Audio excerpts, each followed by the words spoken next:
Hey guys, tonight we slip on our golden sandals and step into the sweat-drenched sandals of someone who technically outranks the gods, but still has to deal with bug bites, fake smiles, and the crushing weight of divine expectations. Yep, you're waking up as a pharaoh in ancient Egypt, and let me tell you, it's not nearly as glamorous as those museum exhibits made it look. You open your eyes before dawn, because of course you do.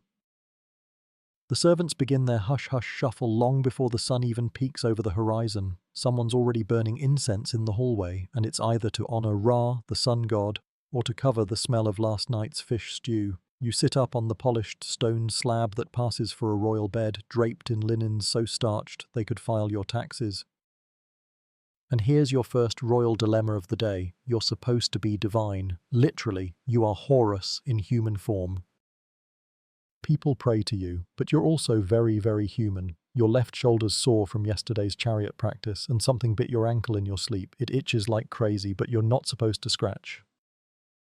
Gods don't itch. So, before you get comfortable, take a moment to like the video and subscribe, but only if you genuinely enjoy what I do here. Also, let me know in the comments where you're watching from and what time it is. Bonus points if you're somewhere ancient sounding like Luxor or Memphis, the Egyptian one, not Tennessee. Now, dim the lights, maybe turn on a fan for that soft background hum, and let's ease into tonight's journey together. The first thing that hits you, besides the stench of old frankincense, is the silence, a kind of heavy silence, as if the palace itself is holding its breath. You're not alone in your chamber, not really. There are always attendants, slaves, guards lingering at the edges like shadows. They don't speak unless spoken to. Even your chief body servant, an older man with more wrinkles than teeth, avoids eye contact. You are, after all, a living god, but here's the funny bit. Living god or not, you still drool in your sleep sometimes. And that itchy bump on your ankle. Probably from the palace cats who sneak onto your bed every night like they own the place, which, let's face it, they kind of do. You're helped into your morning robe, soft linen, light enough to survive the heat, but still weighing you down like obligation. There's gold thread in the seams, not because it's comfortable, just because it's gold. Everything you wear screams, "Look at me, I'm important," which is handy because most days you're too sleep-deprived to remember your own name, let alone convince people you're divine. As you make your way to the first ritual of the day, the awakening of the gods, you pass murals depicting you as a majestic warrior. One of them shows you smiting an enemy with perfect eyeliner and not a single hair out of place. Spoiler alert, you've never actually looked that good. That image is royal propaganda, as polished and fictional as your divine birth certificate. We'll get to that in section 16. Now here's where it gets weird. The priests greet you like they're welcoming the sun itself. They bow, chant, and waft so much incense you almost cough. Except gods don't cough. Your job is to pretend like this is all perfectly normal. Like it's totally reasonable that grown men are washing statues in front of you while chanting about cosmic order. You're expected to participate too, offering food to gods who are technically you. This is where the line between faith and farce gets foggy. The gods must be fed, but gods don't eat, so you pretend to feed the statues, offering bread and fruit that the priests will quietly take away later and, well, probably snack on themselves.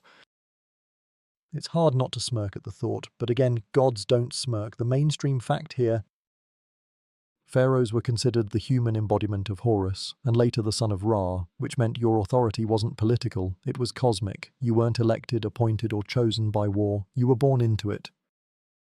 And if you ever dared doubt your own divinity, you kept that to yourself. That's how smiting happens. Still, historians argue whether pharaohs truly believed they were divine, or whether it was just extremely good PR.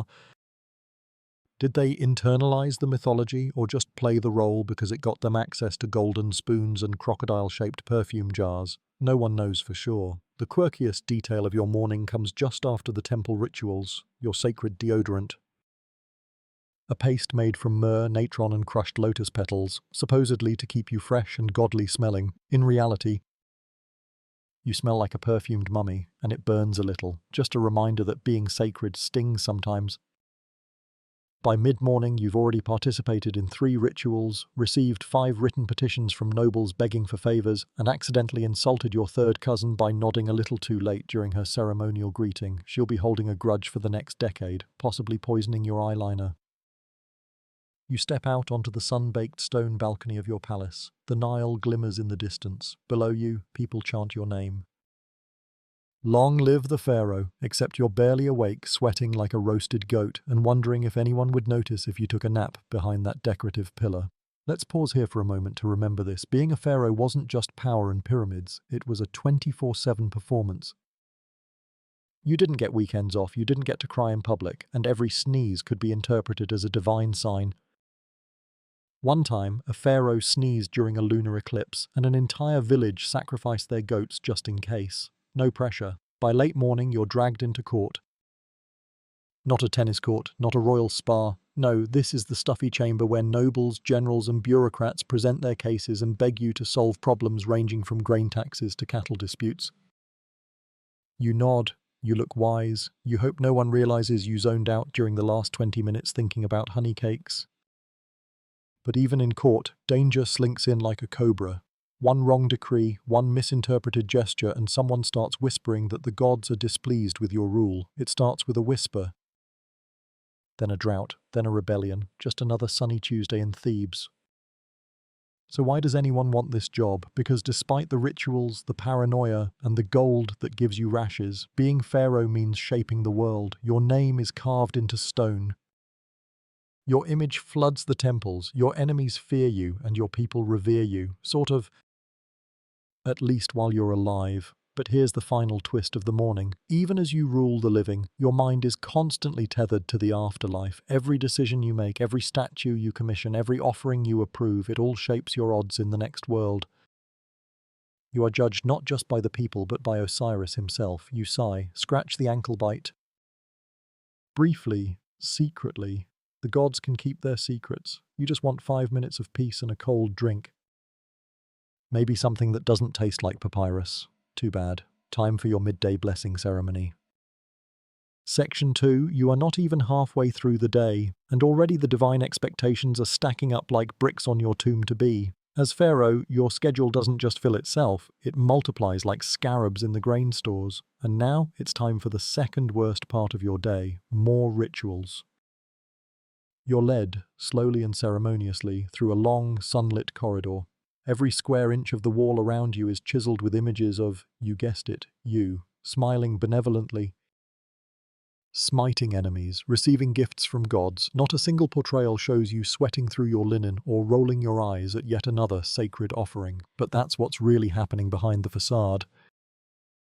You reach the Hall of Offerings, where even more priests are waiting. They've been up longer than you, chanting to a collection of gods with names that sound like someone knocked over a basket of consonants. Ptah, Thoth, Khnum, Neith, Mut. They bow so low their foreheads touch the polished stone floor.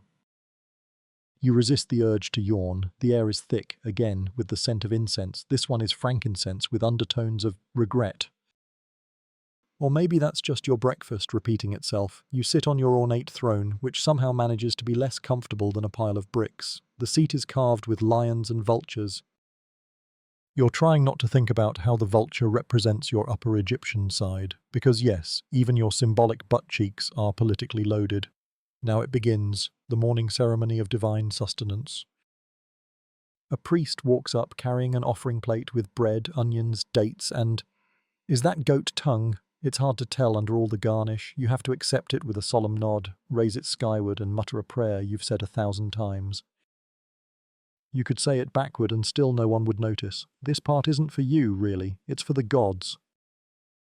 But it's also for the people, those watching from outside, those waiting in the courtyards, those who will hear about your performance through layers of gossip and myth. You are an actor on the most sacred stage, and you're not allowed to forget your lines. The mainstream fact: pharaohs were expected to perform multiple daily rituals as intermediaries between gods and mortals. It wasn't enough to rule politically. They had to maintain Mot, the divine cosmic order. That meant overseeing agriculture, weather, justice, war, temple funding, and basically making sure the sun kept rising. No pressure, right? But let's get real for a moment. Historians still argue whether these rituals were deeply personal spiritual experiences or just exhausting public performances.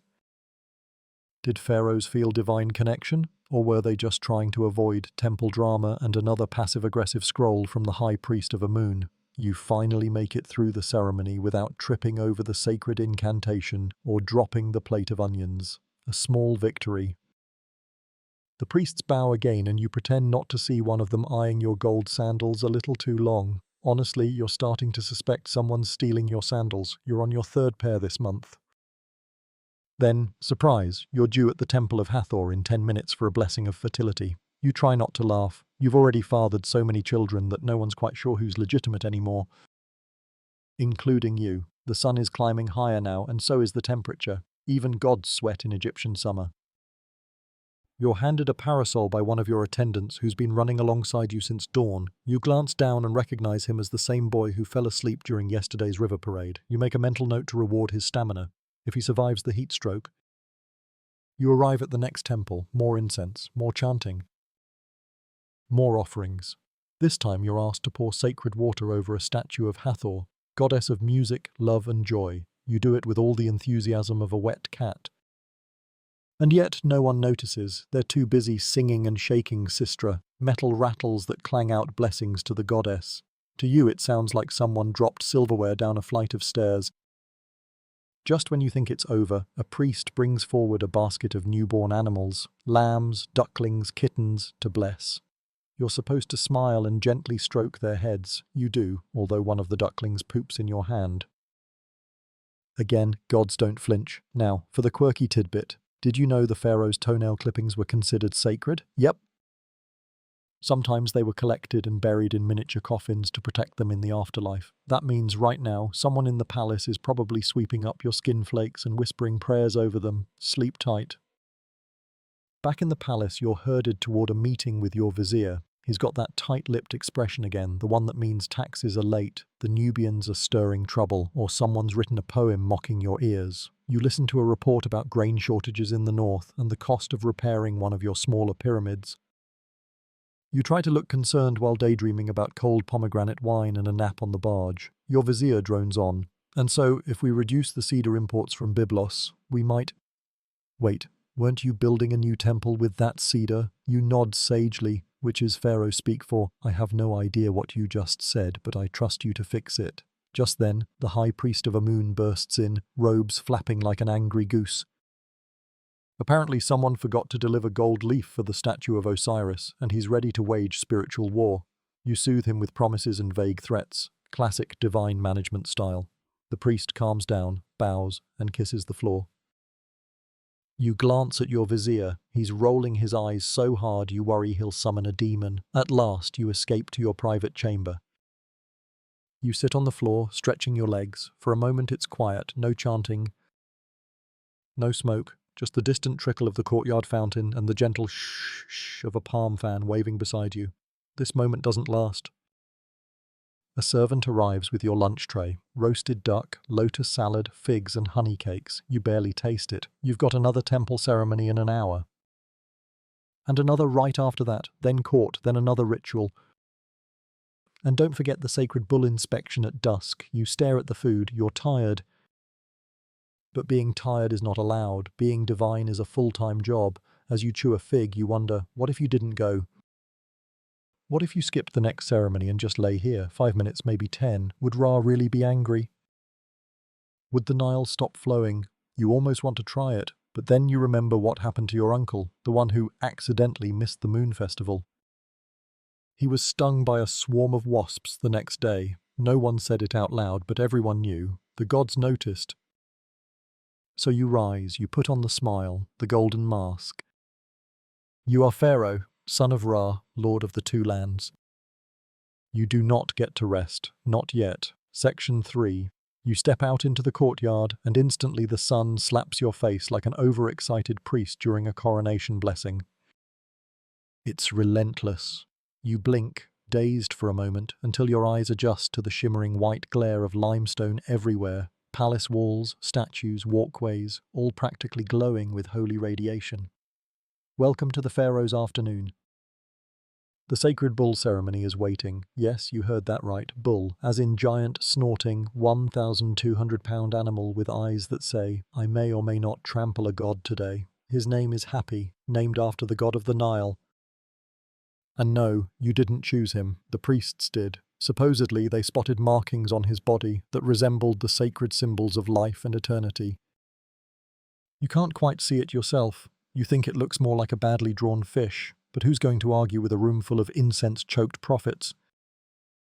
You're ushered into the sacred enclosure, where Happy the Bull is already standing atop a painted platform, flanked by flower-waving attendants and at least 6 musicians playing a mix of lyres, drums, and something that sounds suspiciously like a cat in distress. You, of course, are expected to approach slowly, reverently, and with the air of a divine being communing with sacred animal wisdom, which is a problem because Happy is foaming a lot. You try not to flinch. The last pharaoh who flinched during the bull ritual ended up in at least 3 cautionary poems. So you keep your posture regal, your pace slow, and your smile gentle. Happy snorts. The crowd tenses. You reach out and, miracle of miracles, Happy lowers his head. The priests go wild, a sign of cosmic approval apparently. Either that, or Happy's just tired, but who's arguing? And here's your mainstream historical fact for the day. Sacred bulls were a real thing. In particular, the Apis bull was worshipped in Memphis as a living deity. Pharaohs would often participate in ceremonies to bless or interpret the behavior of these bulls. Some bulls were buried with almost as much honor as royalty, mummified, entombed, and venerated for centuries after. But you don't have time to reflect on any of that, because guess what? The bull ceremony is just the warm-up. You've got a noble funeral to attend next. You're helped into your chariot, not because you're weak, but because the thing is absurdly difficult to climb into while wearing ceremonial robes, a chest plate, and a crown that's basically a gold traffic cone. Your horses, white and glimmering, are already snorting in impatience. They don't like the heat either. The ride across the city is both majestic and miserable. Children shout your name, elders bow, priests toss petals in your path. Somewhere, someone faints just from being within sight of you, which sounds flattering until you realize it's because of heat stroke. You arrive at the necropolis, literally the city of the dead. Sand blows across your sandals. The tomb is massive, recently carved, decorated with every kind of status symbol a nobleman could afford. The man inside was loyal to you, or at least wealthy enough to fake it convincingly. The ceremony is long, lots of chanting, weeping, and prayers to Osiris. You're handed a jar of sacred oil and asked to bless the burial.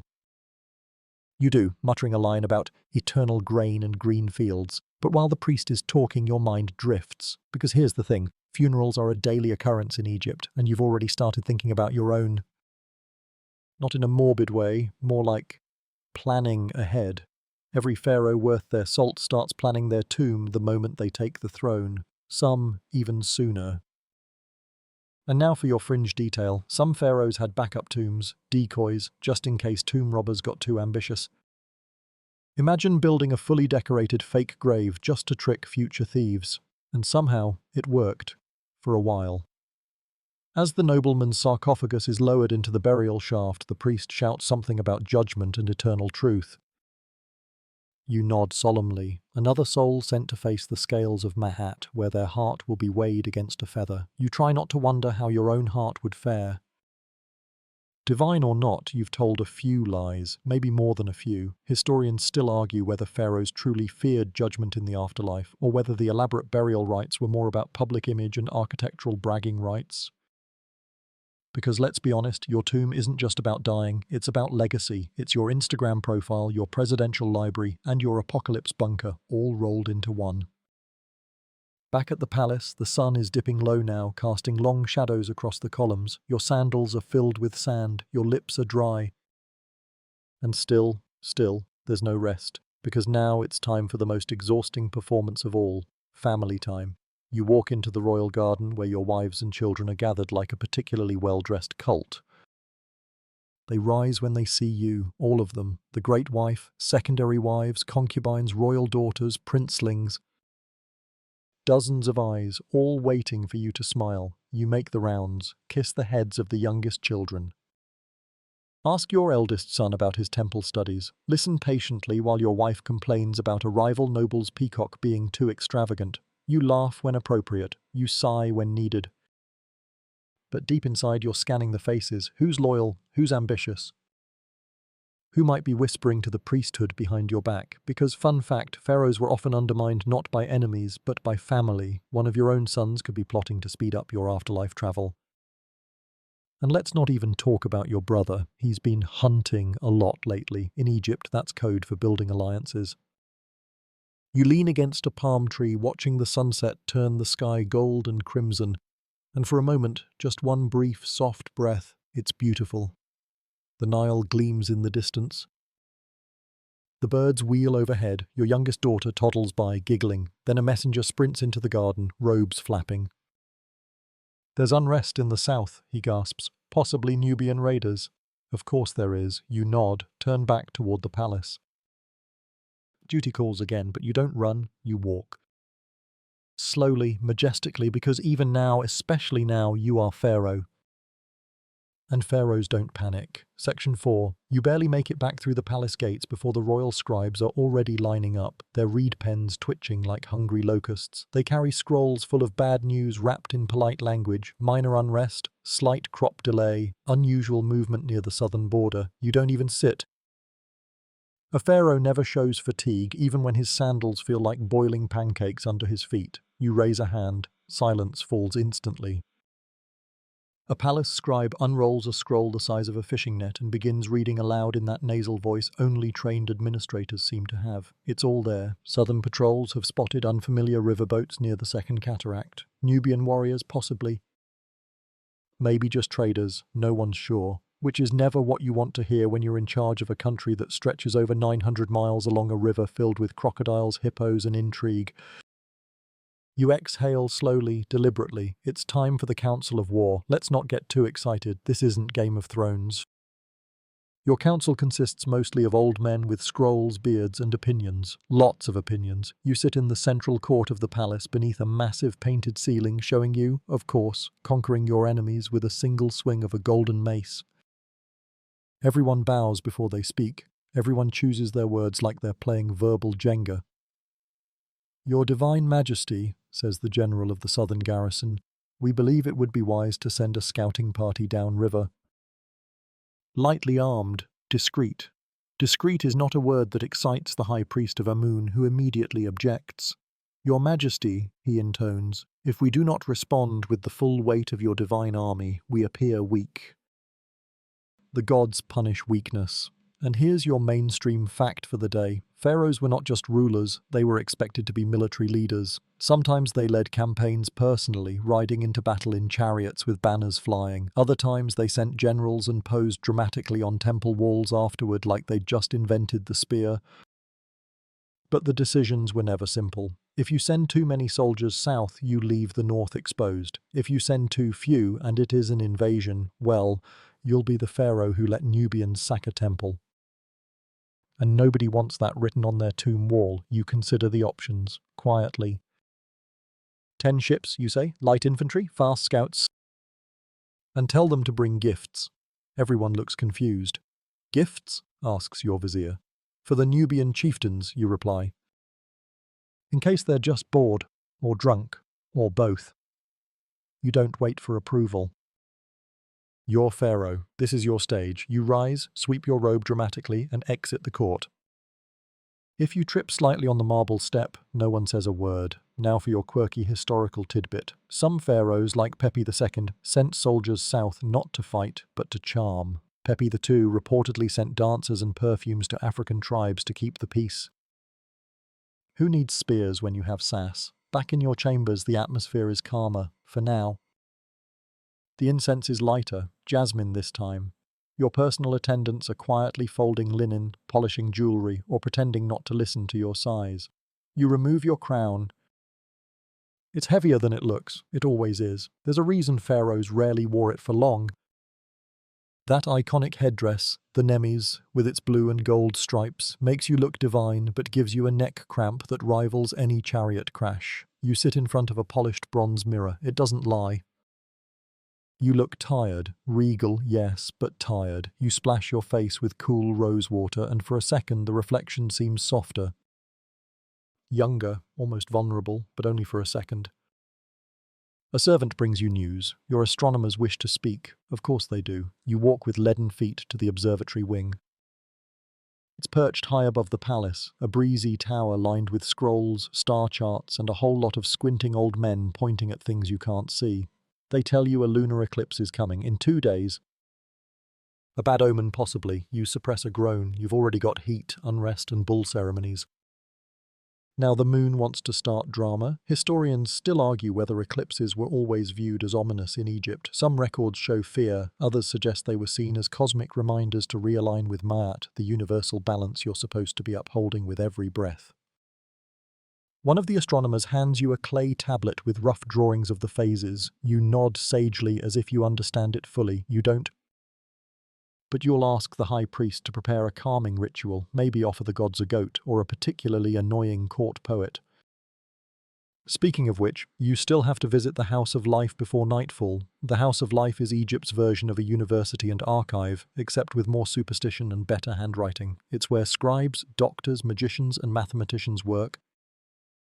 And it's also where your personal historians keep tabs on your every glorious move. You arrive, greeted by a wall of bowed heads and ink-stained fingers. One scribe is so nervous he spills his ink pot all over a scroll. He starts weeping instantly. You walk past him without reacting. Later, you'll send him a cake. Or exile him, depends on your mood. Your chief royal scribe leads you to a newly completed mural. It shows you receiving wisdom from Thoth, the ibis-headed god of knowledge. You're 9 feet tall in the painting. Thoth barely comes up to your knee. Do you like it, Divine One? The scribe asks. You do. It's bold. Dramatic. Totally inaccurate. But again, who's going to argue? Before you leave, you pass the medical wing, where a healer bows and offers you a small jar of paste. Sunburn cream, Your Majesty, he says, made from crocodile dung and honey. You smile politely. You're not putting that on your face, but it's nice that he thought of you. That fringe fact? Yep, real pharaohs used crocodile dung in medicine. It was believed to have healing and even contraceptive properties. Just imagine the smell and the flies. Ancient science. Finally, you return to your private garden. It's dusk. The sun is melting into the horizon like a golden fig. You sink into a cushioned bench beneath a sycamore tree. A servant brings you cool water flavored with mint and crushed lotus. Your youngest son plays with a carved lion toy nearby. For the first time all day, you let your shoulders drop. The breeze whispers across the reeds. A bird cries in the distance. You can smell the night-blooming jasmines opening in the garden shadows. The world softens, and for just a flicker of a moment, you forget the rituals. The armies, the omens, you're just a man. A man wearing a crown, yes, but beneath that, still human, still trying to hold the weight of eternity without letting it crush your bones. But the stars are coming out, and tonight, for once, the gods are silent. Section 5. You wake not to sunlight, but to whispers, those soft, careful ones that only happen when something is wrong and everyone's trying not to admit it. You lie still for a moment in your linen-draped bed, the scent of frankincense still lingering in the air from last night's prayers. The palace is supposed to be silent at this hour. It is not. A servant appears in the doorway, pale and fidgeting. Your Divine Majesty, a matter has arisen. The high priest requests your presence. Immediately. You groan inwardly. Of course he does. Nothing good ever starts with immediately. Your attendants swarm in, clothing you, painting your eyes with kohl, fixing your headdress as if you're about to step onto a stage. Which, frankly, you are, because today isn't about worship or diplomacy or even survival. Today is about maintaining the illusion. You walk into the Hall of Columns, every step echoing like a god approaching the world. The high priest stands near the lotus pool, flanked by 2 nervous-looking acolytes. He doesn't bow. He's too important for that, and too anxious. There's been a theft, he says flatly. From the Temple of Amun, that gets your full attention. Gold, you ask? No. Worse. Scrolls, sacred ones. You exhale through your nose. Gold is annoying to lose, but scrolls, that's dangerous. These aren't bedtime stories. These are records, rituals, prayers, coded knowledge passed down for generations. Some of them even contain spells. Yes, spells, because welcome to ancient Egypt, where science and sorcery are very much roommates. Here's your mainstream fact of the day. The Egyptians had an extensive library of magical texts. These included everything from exorcisms to love potions to instructions for communicating with the dead. Pharaohs were expected to both respect and occasionally use these spells, especially in rituals. The theft of such scrolls could mean many things: sabotage, rival priesthoods, foreign spies, or, and this is somehow worse, ambitious nobles who want to play God from the shadows. You order an immediate investigation. Discreet, of course. The last thing you need is panic, or worse, rumor. You remember what happened 2 reigns ago when someone claimed the priests had stolen a fertility charm. The whole eastern quarter of Thebes didn't stop talking about it for months. You exit the hall, the weight of yet another crisis settling between your shoulder blades.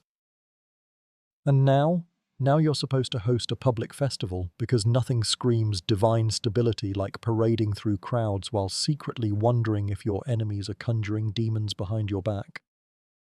Today is the festival of the Opet. It celebrates the rejuvenation of your soul and your sacred bond with the god Amun. It's meant to reinforce your legitimacy.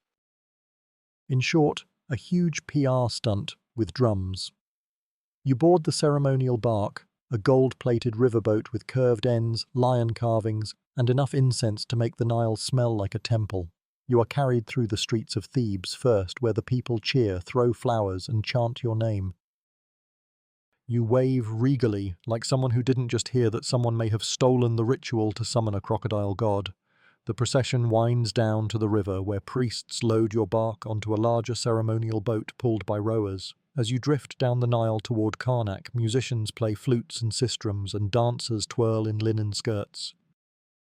Children shout, women throw petals, a drunk man yells that he saw you in a dream once. You smile, because you must. The people must see you as more than mortal. You are Pharaoh, the divine intermediary, the reason the sun rises and the floods come. If they stop believing that, the entire balance of Ma'at, the cosmic order, starts to wobble. Historians still argue whether pharaohs genuinely believed in their own divinity or whether it was more of a political costume, but you've stopped asking. If people worship you, does it matter if you're truly a god? Mid-river, the priests begin chanting. You close your eyes, absorbing the rhythm of the oars, the flutter of linen in the breeze, the tang of lotus and river mud. You are transported, physically, spiritually, theatrically.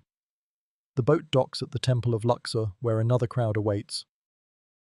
You disembark, greeted with palm leaves and singing children. Inside the temple, you perform the rejuvenation ritual, an elaborate series of bows, prayers, and symbolic drinks. At one point, a priest offers you a cup of fermented date wine that smells like regret. You drink it, because again, the illusion. Here's a curious tidbit for today. During these festivals, statues of gods like Amun were transported in portable shrines, believed to actually visit the other temples. People lined up to catch glimpses of these god statues like modern fans at a celebrity meet and greet. And you're the gods plus one.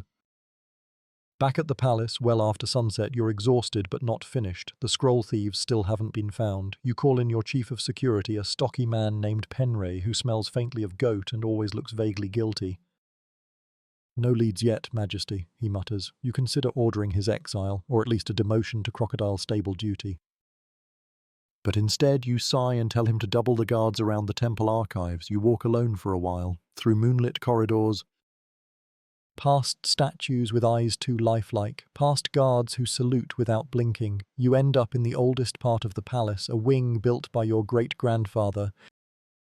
It smells of age and secrets. Here in the quiet, you pause by a mural.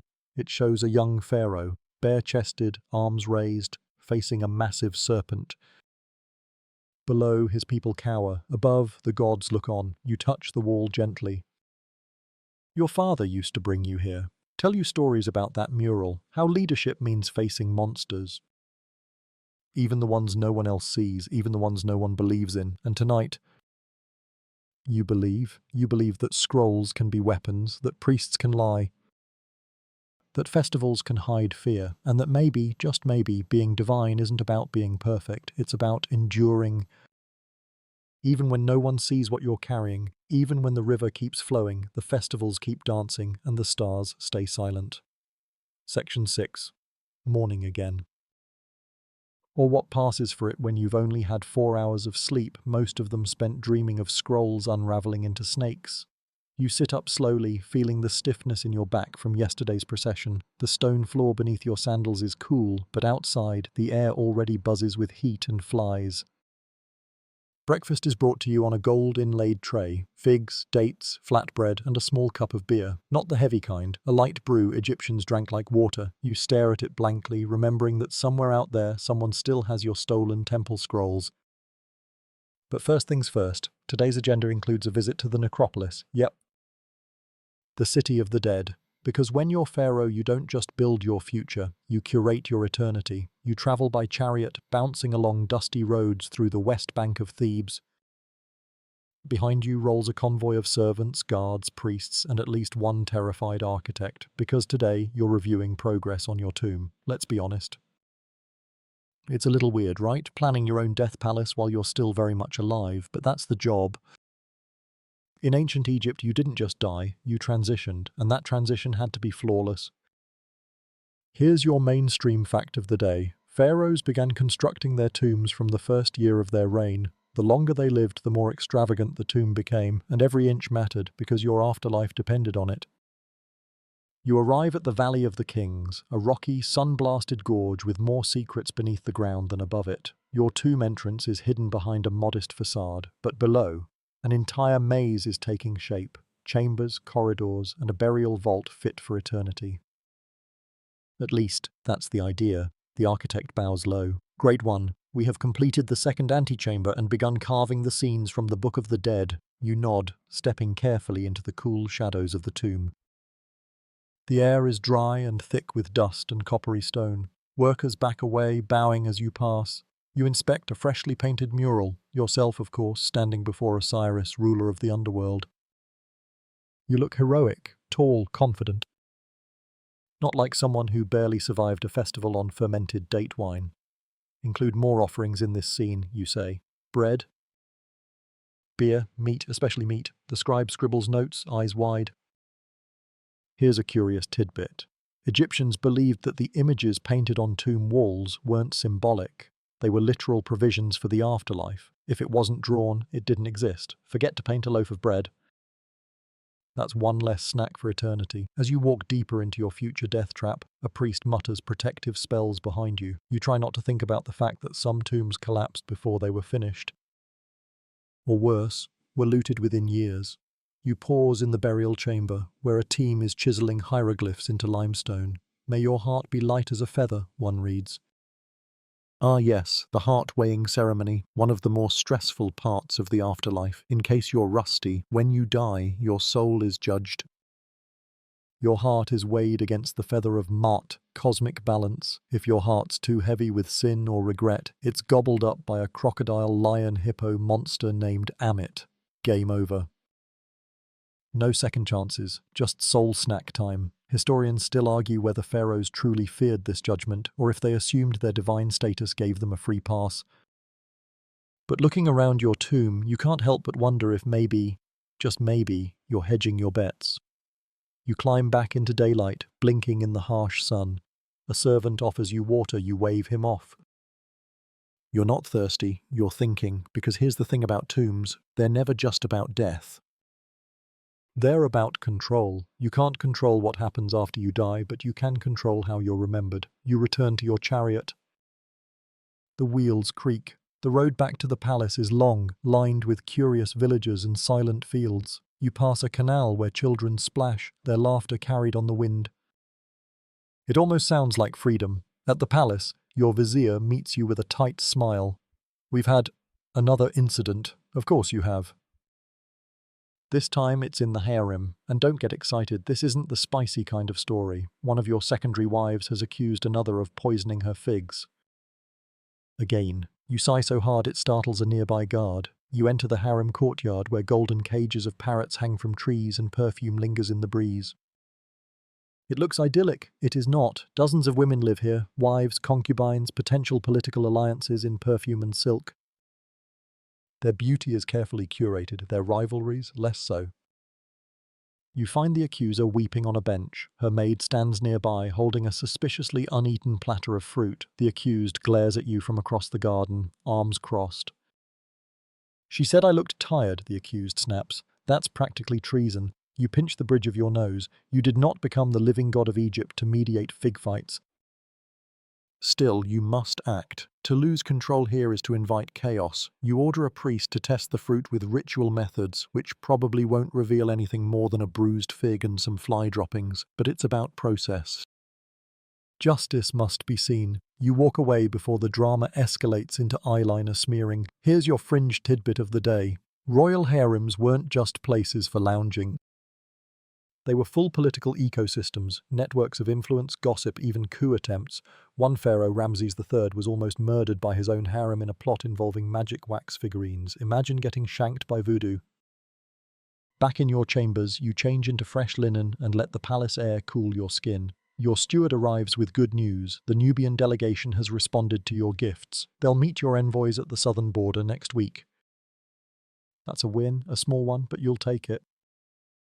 You stroll into your private library. Yes, pharaohs had those too. Rooms filled with scrolls about medicine, dreams, star charts, animal behavior, even fashion. You find one about dreams and flip through it lazily. According to this scroll, dreaming of snakes means hidden enemies. Dreaming of cats means divine protection. Dreaming of drowning. Rebirth. Last night you dreamed of fireflies. You're not sure what that means, but it felt peaceful. For once, a servant brings in a model of your tomb, made from wood and clay with removable roof sections. You study it, tilting pieces, rearranging statues. Like a child with a sacred toy. Maybe that's the truth no one says out loud. Even pharaohs play pretend. You close the model gently, resting a hand on its top.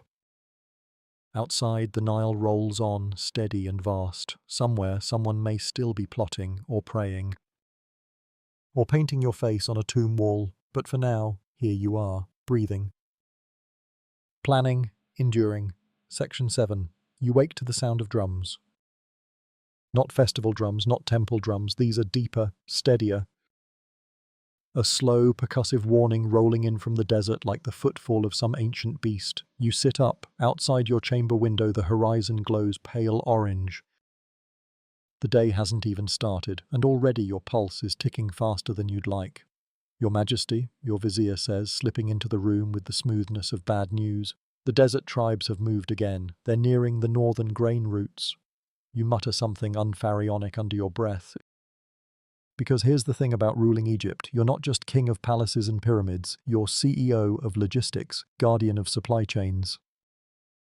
And nothing threatens that quite like hungry nomads with nothing to lose. This particular group, the Shasu, nomadic pastoralists from the east who've been bothering your borders for decades. Sometimes they want water, sometimes cattle. Today, apparently, they want grain. You throw on your ceremonial armor, not because you're going into battle, gods forbid, but because a pharaoh must look like he's ready to. Symbolism matters more than steel.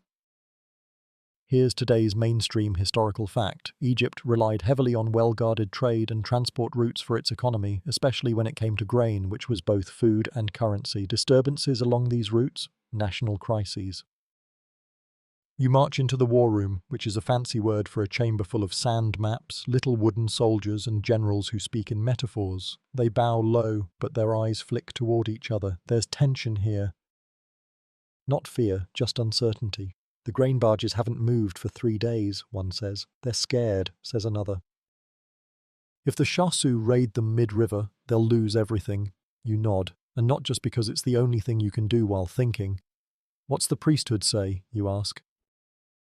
That gets you an awkward silence, because wouldn't you know it, the priesthood is still mad at you. Something about questioning temple expenditures.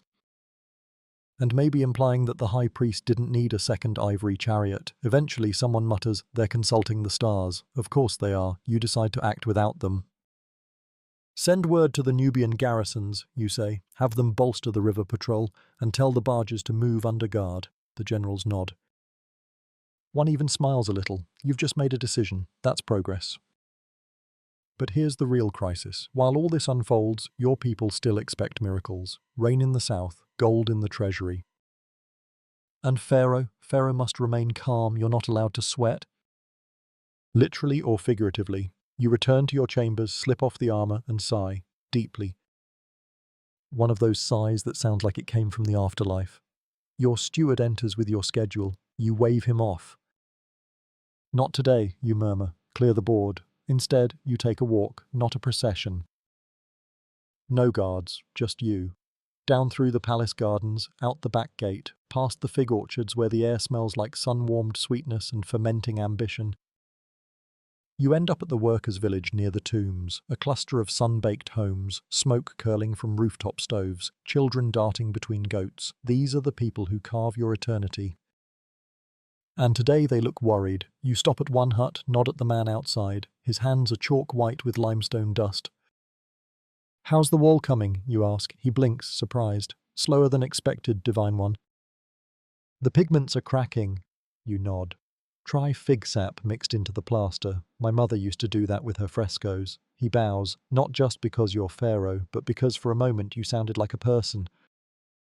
Here's your curious tidbit for the day. Even pharaohs were expected to know a bit of everything: architecture, painting, farming, magic. Leadership wasn't just a divine right, it was a job description with way too many bullet points. You pass a group of children singing a song. You know the melody. It's old, older than your father's reign. A hymn to Hathor, goddess of joy. One girl catches your eye and grins, showing missing teeth. You smile back. Just a little. Later, back at the palace, your vizier finds you in the library. He looks relieved. "The barges moved," he says. "No attacks. The guards held position." You nod once. It's a small win, but in a world where grain is life, it feels like a mountain moved. Still, you're not done. That night, you hold a private audience with the high priest of Amun. He arrives wearing enough gold to buy 5 tombs and a small fleet. His eyes are sharp behind the coal. "We must speak of the scrolls," you say. He raises an eyebrow. "You suspect me." You don't answer. "Because everyone is suspect when gods are silent. Divinity," he says, "requires secrecy. If scrolls were taken, perhaps the gods allowed it." "Ah, yes." The classic mysterious ways defense. "Or," you say slowly, "perhaps someone's collecting power that doesn't belong to them." Historians still argue whether pharaoh or priest truly held the greater power in Egypt, but standing here, in this candle-lit standoff, it's clear, you are the face of the empire, but the priests. They're its heartbeat. He leaves without a bow. You sit alone, staring at the papyrus scroll in your hand. It's a copy of a hymn to Maat, the divine balance of truth and justice. You run your fingers over the painted symbols. You remember your father reading this to you once. "If you act with balance," he said, "your name will live forever. If not, not even your tomb will hold you." The fire crackles softly. In the quiet, you hear a hawk cry outside. Maybe Horus watching, maybe just a bird, hard to say with gods. You lie down eventually, staring up at the carved ceiling. You imagine the grain barges gliding silently under the stars. You imagine painted tombs guarded by jackal-headed gods. You imagine scrolls unraveling somewhere in a dark corner of Egypt, whispering spells to someone who doesn't yet understand the price. And still, the Nile flows, always. Section 8. You're dreaming again, not the pleasant kind with breezes through date palms or slow, rhythmic chants echoing from the temple. No, this time it's sand. Just endless sand, stretching on and on beneath a black sky. You're walking barefoot, each step sinking into the heat of it, but when you look back, no footprints. Like you were never there. Then, a voice, whispering your name from a tomb that hasn't been opened yet. You turn, but there's nothing, just stone, sealed shut, your own cartouche carved across it. You wake with a sharp breath. It's still night. Just barely, a sliver of moonlight slips through the carved lattice of your window. The room is quiet, save for the steady drip of a water clock and the occasional flap of a linen curtain. You swing your legs out of bed, not bothering to call for a servant. Tonight you need stillness. You move silently through your chambers, past the murals of you smiting enemies and being kissed by gods, and step onto the private balcony that overlooks the inner courtyard. Below, the reflecting pool glistens under starlight. 2 ducks waddle near the edge, muttering conspiratorially. Somewhere a flute plays. Soft, distant, and then you see her. A figure gliding along the edge of the courtyard, hooded, moving with deliberate care. Not a servant, not a guard. You watch. She stops near the garden shrine, one you had built for Hathor, the goddess of love and music. The figure kneels, places something on the altar, then vanishes into the shadow. Your curiosity, that ever-annoying flame, won't let it go. You throw on a cloak, descend the stairs barefoot, and walk into the warm night. At the shrine, you kneel and see it, a lotus flower, hand-dyed blue, and a tiny parchment rolled and sealed with wax. You hesitate, then unroll it. It's a riddle. I speak with the tongue of gods, but live in dust. I am feared, then forgotten. I am the voice of what must not be seen. What am I? You read it twice. A test, a warning. The next morning the vizier finds you already awake, sitting by the shrine, the parchment clenched in your hand. He looks surprised, then concerned. You wave him off. I want the archives searched, you say. All records of scribes dismissed from the temple in the last 10 years. He nods, too well trained to question the abrupt request. Here's today's mainstream fact. Scribes in ancient Egypt were the guardians of language, math, theology, and bureaucracy. To lose a scribe, or worse, to exile one, meant losing knowledge or burying secrets. You don't tell the vizier about the dream, or the flower, or the parchment. Let them remain yours. You dress for temple duties, light linen, gold pectoral, cobra crown. Today is the festival of Ma'at, when balance and order are publicly affirmed, which is great timing considering you feel like the world's gone sideways. The plaza is packed. Priests chant from scrolls older than your grandfather. Scribes scatter black ink across white papyrus, recording every sacred word. You climb the steps, arms outstretched, performing the ritual of cosmic renewal. Statues of the gods are carried through the crowd. The people cheer. Incense thickens the air. Everything looks perfect. You almost believe it. After the ceremony, you retire to the rear chamber of the temple. Only priests and pharaohs allowed. You're handed a bowl of water infused with lotus and myrrh. You sip, then glance sideways, because there on the inner wall of the sanctum, something's changed. A new carving. It wasn't there last time. It's small, subtle, but you see it clearly now. A figure kneeling not to a god, but to a shadow, and beneath it a symbol scratched in haste, the eye turned inward. A dangerous motif, one that speaks of hidden knowledge and forbidden seeing. You don't react. Not here.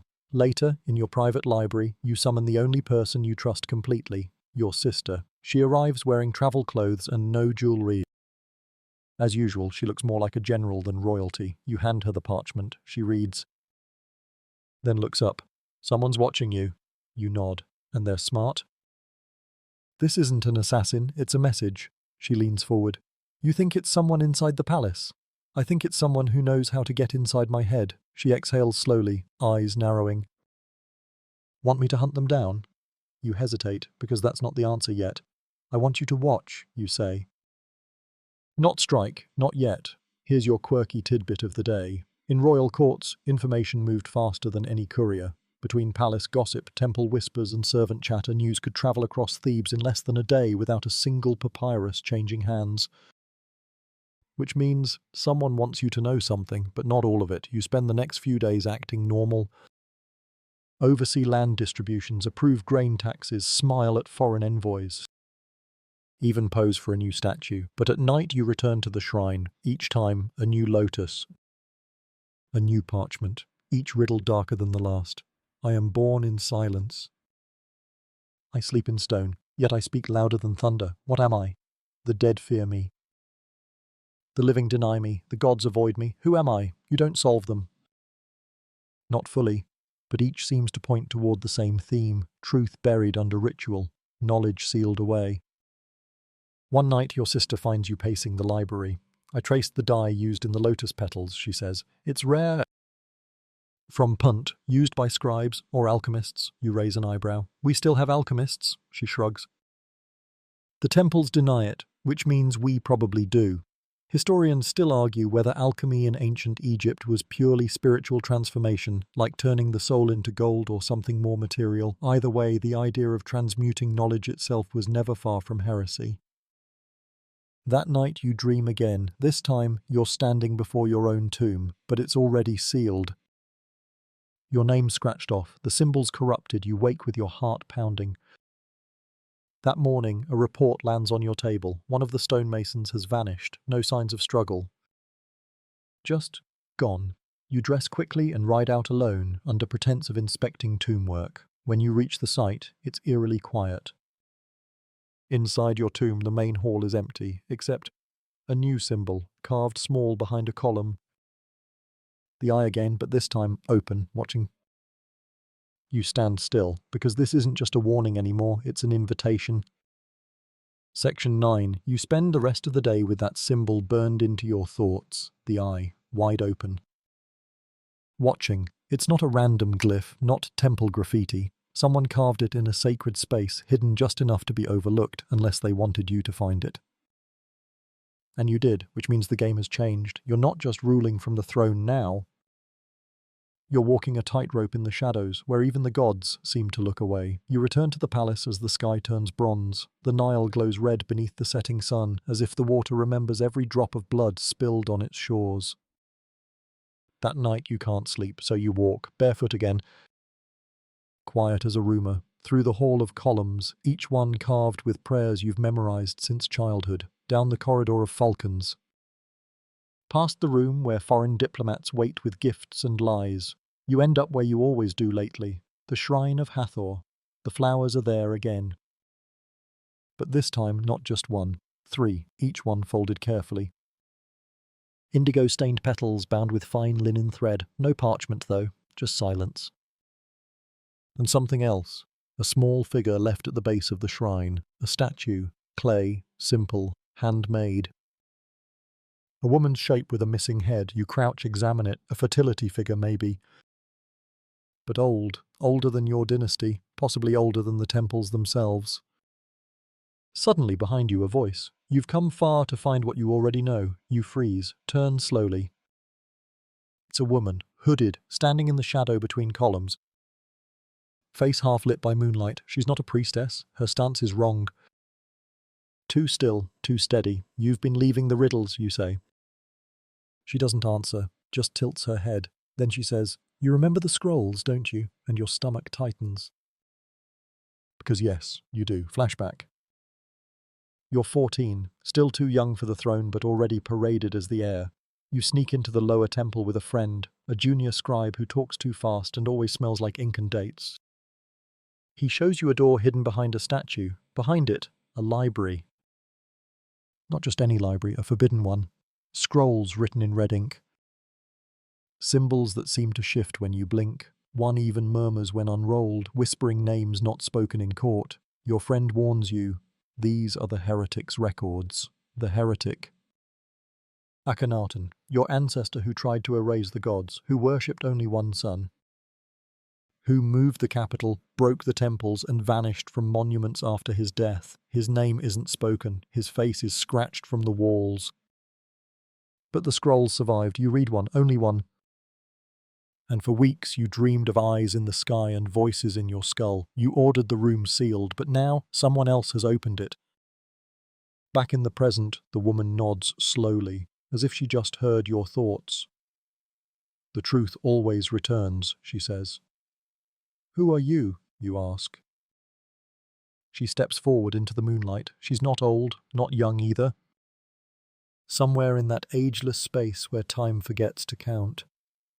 I'm what your ancestors feared, she says, and what you've already become. Then she vanishes. Not in a puff of smoke or flash of magic, just gone. The way a shadow disappears when you blink too long. You stand there for a long moment, then you return to the statue still in your hand, and you feel something etched on the back. Tiny scratches, you squint, 3 words. Not in Egyptian, in an older script, possibly Sumerian. You don't know what they mean, but you know who might. Next morning you summon your sister again.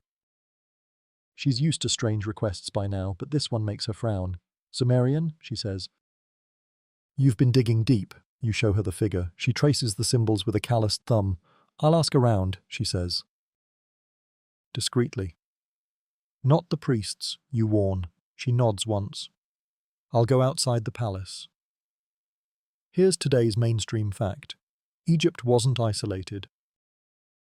It had complex relations with Mesopotamia, the Levant, and beyond. Trade, war, and even shared myths passed between empires. But language, that was guarded. Scripts like cuneiform weren't just foreign, they were almost taboo in elite Egyptian circles, and this statue, It wasn't meant to be found. Later that day, you receive an anonymous scroll, no signature. No seal, just a warning. If you keep digging, the gods won't protect you. Not from what they buried. You burn it immediately. But the message lingers, so you do something bold. You return to the Temple of Amun, alone. No guards, no fanfare. Just a hood over your head and sandals coated with dust. You slip into the inner sanctum during midday prayers when the halls echo with chant and incense clouds, everything in silver fog. And there, beneath the statue of Amun, you find it. A crack in the wall, small, deliberate. Inside, a hidden passage, exactly where your father once said never to go. It leads to questions with no answers, he warned. And some answers that erase your soul. You hesitate, then step inside. The passage smells of cedar and mold. It's narrow, barely wider than your shoulders, lit only by your palm torch, walls scratched with symbols long since outlawed. You descend, step by step, until the air turns cold. And you reach it, a chamber, circular. Stone walls covered in overlapping glyphs, Egyptian, Sumerian, something else. In the center, a slab. On it, a scroll sealed in gold and wax. And beside it a skull, human, charred. You approach slowly, then freeze, because the scroll bears your name. Your cartouche, burned into the wax. You don't touch it. Not yet, because suddenly the chamber feels too still, like breath held by the earth itself. You step back, and in that moment, something behind you moves. A whisper. A word not meant for ears. And you realize you are not alone. Section 10, you don't turn around. Not right away, because something in your bones, something older than language, tells you not to. It's not fear, exactly. It's reverence, like standing at the edge of a storm or looking directly at the sun. You're not sure what's behind you, but you feel it watching. Measuring, deciding. The torch in your hand flickers, casting shadows that ripple across the carved chamber walls. You slowly exhale, steady your breath, and speak aloud. I know I shouldn't be here. The whisper behind you answers in a voice both distant and near. Yet you are. You turn. And there it stands. Not a person, not quite. A figure wrapped in faded linen, skin the color of ancient papyrus, eyes like hollow inkwells. Neither man nor woman, tall and still as a statue, fingers stained with ochre and ash. The scent of frankincense and rot clings to the air. It speaks again. Child of empire. Voice of the two lands, you seek what should not be known. I didn't ask to seek it, you reply. It found me. Its head tilts, creaking like old wood. All kings are born with locked doors in their hearts. Some dare open them. Most are consumed. You should leave. You know that, but instead you take one step forward. Is this about Akhenaten, you ask? Is he still reaching from beyond the veil? The figure laughs, softly, sadly. He only scratched the surface. You, however, it leans closer. You have already seen what he never dared. You glance down at the scroll on the stone slab, your name carved into it. You don't touch it, not yet, the figure notices. It was written for you, long before your birth. Do you not wish to know your ending? You shake your head. I make my own ending. For a moment the figure says nothing, then, brave words, for someone already in the tomb. You clench your jaw. What are you? It pauses. Then answers, not with a title but a phrase. I am memory, I am forgetting. And just like that, gone. No footsteps. No sound, just a void where it stood. You're left alone in the silence of the crypt, with your name etched on a scroll and the charred skull of whoever came before you. You pick up the scroll, it's warm, and it hums. Not like music, but like something alive. You're about to open it when a loud crack echoes from above. Dust rains down. Someone's opened the temple's back entrance. You're not alone anymore. You hide the scroll beneath your cloak, snuff the torch and slip out the passage, back through the hidden corridor, past the warning carvings and up into the sanctuary just as voices approach. You barely avoid being seen. Two priests walk past, whispering about a tremor beneath the holy floor. You blend into the incense smoke and vanish into the courtyard. Back in your chamber, you unwrap the scroll. It's blank, no writing. No marks, nothing. You tilt it toward the light. Still nothing, but something in your chest begins to ache, deep and strange. A hum in your ribs. A vibration in your spine. You realize it isn't blank, it's waiting. You summon the court scribe, your most trusted one. You show him the scroll and ask casually what kind of papyrus this might be. He examines it closely, brow furrowing. Very old, pre-dynastic perhaps. But strange, it seems reactive. Reactive? He nods. To touch, to blood. Or to voice. You dismiss him, then prick your finger with a golden stylus. A drop of blood touches the scroll. And the letters begin to rise, not written, but blooming, like ink drawn from your own skin. The words are in no known tongue. But you understand them, somehow. They speak not of the past, but of what's beneath it. Of vaults below the river, of names etched into stone deeper than memory, of an order that once ruled, not with temples, but with whispers. They called themselves the Root of Silence. Here's today's mainstream fact. Ancient Egypt had underground structures, crypts, catacombs, ceremonial tunnels, but the deeper ones, the ones below tombs and temples, historians argue whether they were real or metaphorical. No clear maps, no confirmed entrances. But the scroll speaks of one, beneath the Valley of Kings, beneath your future tomb. You laugh out loud, a little too sharply, because of course the answers lie under your own grave. You send word to your sister, tell her to meet you in the library, no guards. No servants. When she arrives, she's holding something. The symbol, she says, placing a clay tablet on the table. I had it decoded. It matches the statue's inscription. The phrase, Zar Nuamun, she translates, he who walks backward through light. You blink. Poetic. Or prophetic. She eyes you carefully. You've changed. You look down at the scroll, still pulsing faintly. So has everything. Over the next week, you prepare in secret. By day, you govern as expected, accepting tributes, receiving petitions, listening to nobles flatter themselves into favor. By night, you study the scroll and dream. Every time you sleep now, it's darker. Not nightmares, just silence. Endless, vibrating silence. Until the final night, the one when you wake with one word etched into your memory, descend. And so you do. You fake an inspection trip to the Valley of the Kings. Your entourage thinks you're reviewing tomb construction. Your sister rides beside you. She knows the truth, says nothing. The tomb is still unfinished, but the main chamber has been carved. You ask everyone to leave. Alone, you press the scroll to the floor, and the stone shudders. Dust falls. A crack splits the chamber wall, revealing stairs. You descend. Not with fear, but with clarity. Each step takes you lower than any pharaoh before. Into the real tomb, not for your body, but for your name. At the bottom, another chamber, round, silent. The same as before, but this one holds no scrolls, just walls. Covered in your story, your rise, your secrets.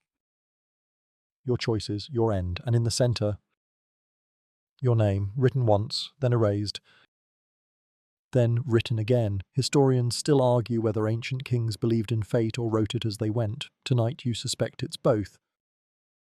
You touch your name on the stone, and the chamber breathes, just once. And then goes still. You turn back, the stairs are gone. Only silence remains, but you feel no fear, just peace. And the knowing that you chose this. Section 11. You sit in that sealed chamber for what might be hours, or centuries. There's no way to measure time here. No sun, no moon, just a low, pulsing sound like breath through stone, and the warm silence that presses gently against your skin, like damp linen. It feels less like being buried alive, more like resting inside the womb of the world. You should panic, but you don't. Because strangely this feels right, maybe too right. You study the walls again. Your name is there, yes, but also scenes from your life that haven't happened yet. You see yourself speaking to foreign kings. You see your body laid on a golden barge. You see your face carved into a mountain and then shattered. You blink, step back. One carving in particular catches your eye. It shows a man with a jackal's head, bent low, whispering into the ear of a pharaoh, not into his open ear, but into the one sealed with wax. That's not a normal image. That's not in any temple you've seen.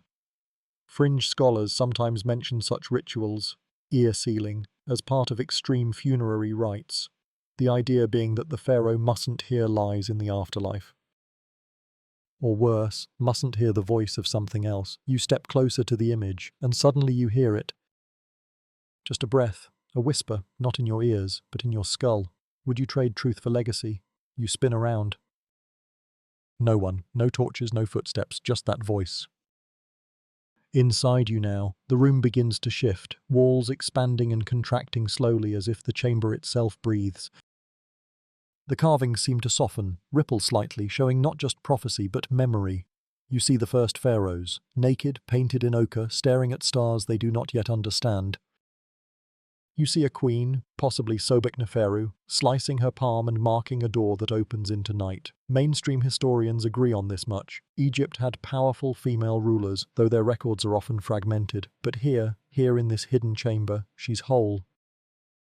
Speaking to a faceless god that doesn't match any pantheon, and there's that symbol again, the eye. Only this time it's not alone. It's part of a trinity. An eye, a key, and a door. The eye watches. The key opens, the door consumes, you trace it with your fingertip.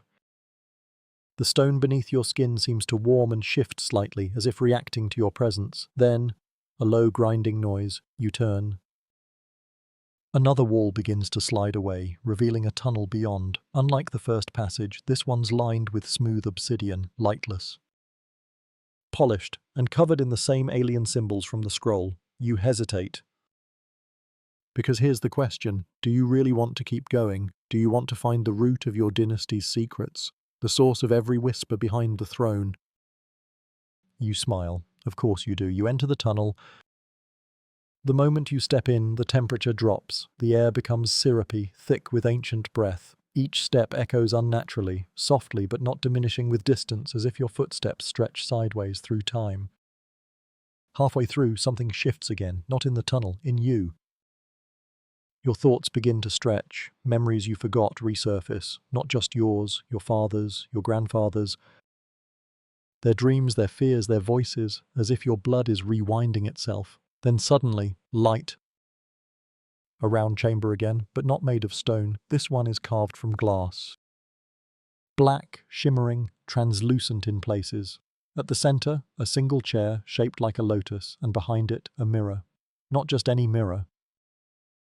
It's ancient, cracked, and still flawless. You approach. The mirror doesn't show your reflection. It shows the throne room above, present day, your court, your guards, your scribe, pacing nervously. But no one sees you, because you're gone, not missing. Just erased. Your sister enters the throne room. She sits on your seat without hesitation. A priest objects. She silences him with a single gesture, then speaks. The pharaoh is no more. But the eye remains. Let it see through me. A ripple moves through the court. Some bow. Some flee. One collapses. You watch it unfold. Through a mirror buried beneath the world, and then, slowly, the image fades, leaving only your reflection behind. You, but older, eyes hollow. Smiling faintly, then even that fades, and the glass turns dark. You sit on the lotus chair, and something behind you unlocks. A whisper. It begins. Let's pause here for a second, just to remember where you are, because the surreal spiral is starting to blend. You're still Pharaoh, sort of, or maybe you're something new. You were looking for a symbol. Instead, you found an inheritance that predates the gods you were raised to worship. And the strangest part, you feel good. No voices scream, no curses fall. No divine lightning strikes, just silence, the most sacred sound. Here's today's quirky tidbit. In some obscure texts, there's mention of pharaohs who went missing, not died, not killed. Just vanished. Vanished with no burial, no mummification. No tomb. These aren't errors. The scribes drew full cartouches, then scratched them out. Which, as you know, was reserved only for blasphemers or gods. And now? You wonder, were they like you? Did they sit in this chair? Did they choose forgetting? You lean back. The lotus blooms slightly beneath you, just once. Then the ceiling opens, or rather it dissolves, into stars. Not painted stars like the tomb ceilings, actual ones, endless. Cold, real, and you're no longer underground. You're not even on Earth, you're in memory, or what memory becomes when you go deep enough. You float, weightless, then, just as suddenly, you fall hard, back into your body, lying on the floor of your unfinished tomb. Breathless, but awake, your sister stands over you, eyes wide. You were gone for 3 days, she says. You sit up, cough. Rub your temples. I was busy. She helps you stand, says nothing more. But her hands are shaking. Outside the sun sets, and you remember what the mirror showed. She took the throne, but not out of ambition, out of protection. For you, and for whatever comes next. You ask her quietly, did anyone else follow the signs? She shakes her head. Only you. You nod once, then look toward the west, toward the place where kings go to sleep. But not to rest. Section 12. You're standing on a cliff's edge now, metaphorically, yes, but also quite literally. Below you stretches the Nile, calm and gleaming like a sheet of beaten bronze. Beyond that, the Valley of the Kings, ribs of stone carved by wind, time, and ambition, the burial place of your ancestors, some of whom earned their spot through conquest, and others through far more arcane methods. The wind plays with your royal cloak. Somewhere behind you a falcon cries. The symbolism isn't lost on you. Horus, the sky god, watching his wayward heir. You take a deep breath. Because something's changed. No, not something, you. Since returning from the chamber beneath the tomb, you haven't been the same. You don't sleep anymore, not in the normal way. You close your eyes, yes, but it's more like waiting. Waiting in a space behind time where the dead come to ask you questions instead of the other way around. You don't answer them, not yet. Because you're still figuring out what you've become. During the day, your court sees a pharaoh more composed, more decisive. You speak less, but command more. You ask questions that unsettle your advisors, about ancient laws, the dreams of the common people, the meaning of sacrifice. You commission strange statues, not of gods, but of forgotten symbols, a lotus sealed in a box, a figure walking backward into fire, and, of course, the eye, the key, the door. One noble dares to whisper, he's turning into Akhenaten. You hear it, and you smile, but you don't correct him. Because he's wrong. Akhenaten only ever peeled back a layer. You tore through the veil. And beneath it, the old order, not of gods, of voices. They don't demand worship. They don't require altars. They only ask that you remember. And remembering, as it turns out, is painful. You learn this the hard way one afternoon while holding court. A woman from a village near Asyut comes forward, says she's seen you in her dreams, says you called her to you. You scoff politely until she removes her shawl and shows you the mark. The same eye that haunts your visions, carved into her back as if burned there by unseen fire. Gasps ripple through the chamber. You feel a tightness in your chest. Because you've never seen her before. But she's right, you did call her. And she's not the only one. Over the next week, more arrive. Peasants. Scribes, even a former priest who supposedly died in exile, all marked. All dreaming the same dreams of a black chair, a mirrored wall. And your voice, whispering in a language no one remembers, you try to stay composed, but it's clear now. You've awoken something, something that lives not in temples but in people. Your sister watches you carefully. You meet her eyes across the great hall. She nods once, unspoken understanding. You're no longer ruling just a kingdom. You're navigating a prophecy you didn't write. Here's today's mainstream historical anchor. Ancient Egypt did indeed have cults that rose and fell alongside the royal families. The cult of Osiris, of Hathor, of the Aten, famously. But some Egyptologists argue that smaller, unrecorded spiritual movements must have existed, fringe sects whose records were destroyed or deliberately buried. What you're seeing now might be one of them, or something older. You begin to visit libraries at night. Secret ones, papyrus bundles locked away for centuries, banned for blasphemy or corruption. You read about the ones who whisper through stone, about the sea beneath the sand, about the pharaoh who never died. The last one haunts you most, because it's not a story about immortality. It's a warning. According to the fragment, this pharaoh performed a ritual so profound that his name ceased to exist, not from forgetting but from dilution. His soul scattered across generations. His face glimpsed in dreams, his voice mistaken for thought. You wonder, is that where you're headed? You start to lose track of days. Time slides around you like oil. You forget names. You forget meals. You remember things that never happened, but feel real. You wake one night standing in the sanctuary of Thoth's temple, holding a knife. You don't know how you got there. You drop the blade and walk out barefoot into the night. It's getting worse, or better, depending on what you believe. Your court tries to intervene. Your chief vizier demands an audience. He kneels. Speaks softly, carefully. Great one, forgive me, but the people are afraid. You nod. They should be. He pales. You dismiss him. You walk the city that night, alone, in a plain robe, and you see things for the first time, not just poverty or decay, but eyes, watching you from cracks in stone, from puddles, from empty doorways, eyes that blink only when you do. When you return to the palace, your sister is waiting. You're unraveling, she says gently. No, you reply, I'm remembering. You can still stop. You shake your head. I already chose. She steps forward.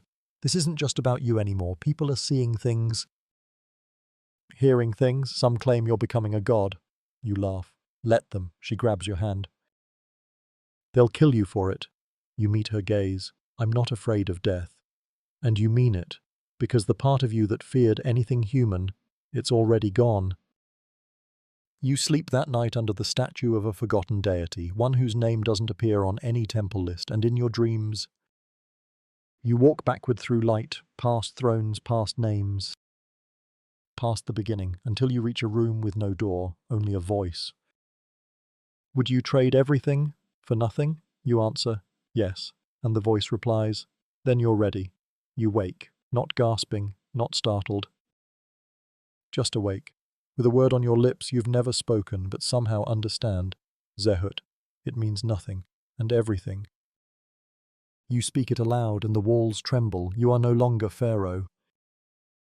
Not fully, you are becoming, whatever came before the title, whatever will remain after the tomb. Section 13. You don't remember opening your eyes. You're just there.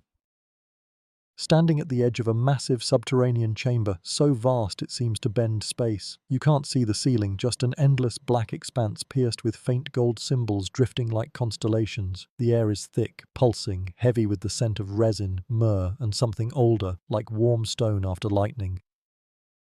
No torches, no oil lamps, yet everything glows with a quiet radiance, as if the air itself remembers fire.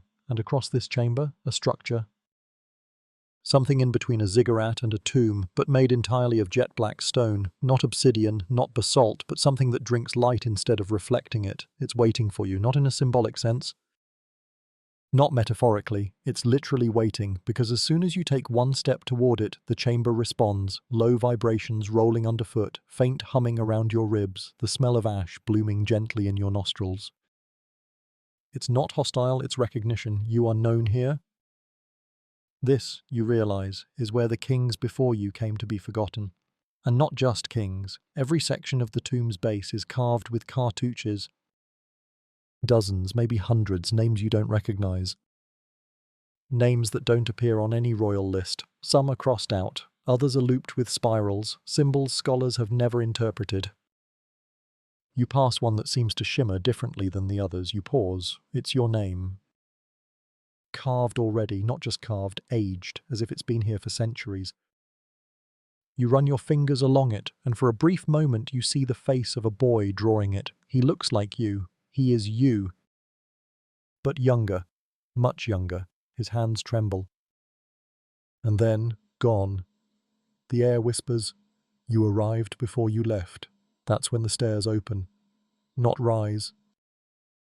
Not descend, open, as if the tomb unfolds for you like a flower. A mechanical stone flower creaking wider with every breath you take. You step inside. There are no guards. No curses, no booby traps or elaborate death puzzles, because this tomb isn't designed to keep people out.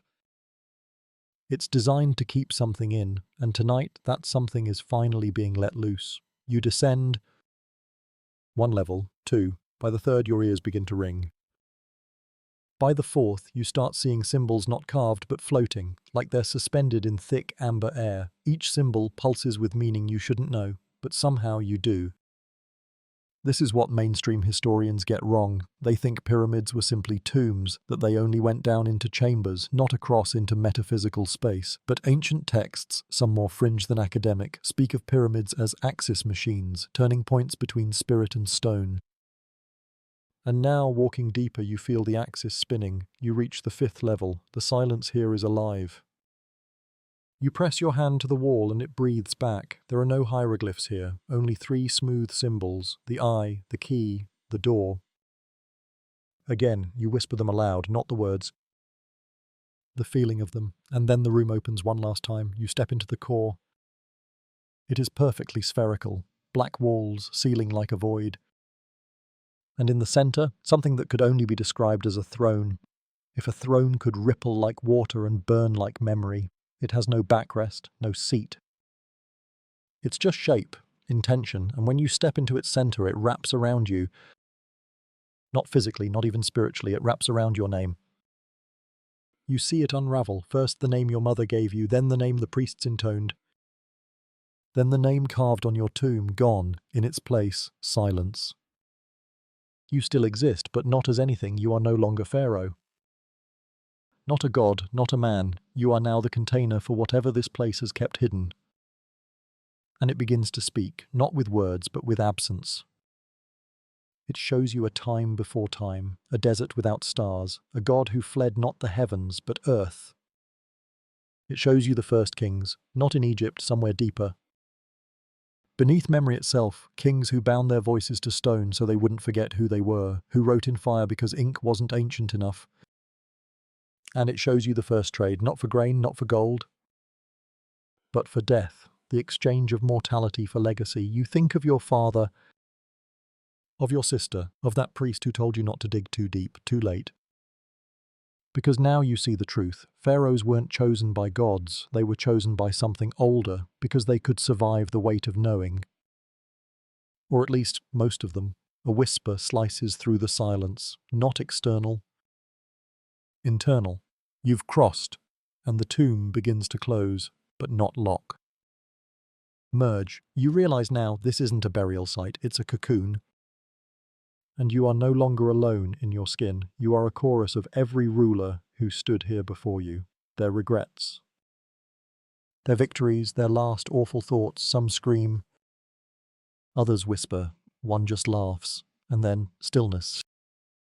You stand, the throne vanishes, no doors.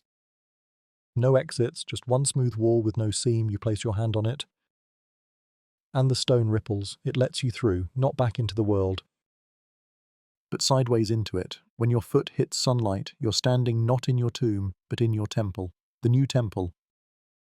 Except it wasn't there yesterday. The priests look at you in awe. One falls to his knees. My king, he breathes, you were gone so long. How long, you ask? He shakes. 17 days, you nod, not because it makes sense, but because it doesn't matter anymore.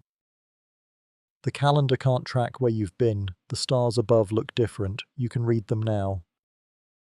And they're whispering too. You walk into the temple, your sandals soundless on fresh stone. Your sister is waiting inside, eyes rimmed with exhaustion and awe. You embrace her and whisper, it's done. She pulls back. Then why does it feel like it's starting? You smile faintly. Because she's right. You don't rule a kingdom anymore. You rule the echo of one. And in that echo, new voices are waking up everywhere. The scribes begin writing of you in a tense never used before. Not was, not is, but becomes. You are no longer Pharaoh. You are the space between names. And for the first time in recorded history, that space is wide open. Section 14, you don't sleep anymore, not in the way mortals do with their shallow breaths and twitching limbs and dreams that vanish by breakfast. No, your nights are long, still stretches of awareness, like drifting under the surface of a black sea, fully awake, eyes open, yet seeing only what exists beyond vision. You breathe, but you don't need air. You rest, but you don't need rest. You are, and that is enough. Somewhere in the background of your mind, you still hear the clinking of goblets, the hushed rustle of silk robes, the shuffle of scribes, the crackle of censers. Your palace hums with life, but it feels distant now. Less like a home, more like a stage, one that you are beginning to outgrow. Each day, your courtiers come to you with offerings of gold, rare myrrh, and questions. So many questions. Shall we proceed with the new tax on barley, great one? Do you approve of the latest mural of your victory over the Nubians? Would you like the high priest of Amun replaced with your cousin's second son? You nod, gesture, whisper, simple answers. The truth is, you could answer these questions in your sleep, if you ever slept, because your mind is elsewhere now. You spend your nights walking the temple halls barefoot, listening, not to the priests, not even to the gods, but to the stone. You've noticed it lately, how the walls whisper, not in words, but in vibrations, in rhythms beneath sound. If you press your palm flat against the pillar of Horus, you feel it, a thrum, a kind of buried heartbeat. One night you trace your fingers over an inscription that wasn't there yesterday. It reads, "To rule the body of Egypt, you must first bury your own." It isn't signed, but you know who wrote it. You did, sometime ahead. See, that's the thing no one teaches pharaohs in school. Once your name is unraveled, time becomes optional. You begin to loop, not quite reliving, not quite predicting, but bleeding through days as though they're all happening at once. You start to see patterns. The same bird circling your chambers every dusk, the same servant tripping on the same cracked tile, the same dream over and over of standing in a room of mirrors, but none of them reflect you. Historians often overlook this side of pharaonic rule. They tell you about grain yields, military campaigns, marriages, and tomb dimensions. They rarely mention what happens when a ruler gets too close to the divine. Some texts hint at it. The so-called mad kings of the 6th dynasty, the strange practices of the Herihor priest kings, Akhenaten's sun-obsessed reforms. Even the teenage Tutankhamun reportedly spoke to invisible advisors during his final year, but scholars brush those away as superstition, hallucination, or propaganda. You know better, because now you're seeing things. It starts simply. Your scribe hands you a scroll, and you notice a word that's out of place. It reads, "Listen." You blink. It's gone.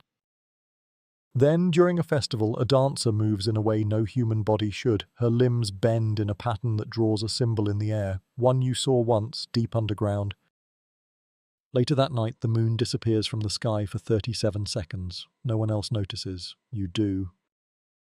Your sister catches you one morning staring into a brazier, unmoving, lips whispering syllables from a language that predates Sumerian. She calls your name. You blink and smile, but can't recall how long you'd been sitting there.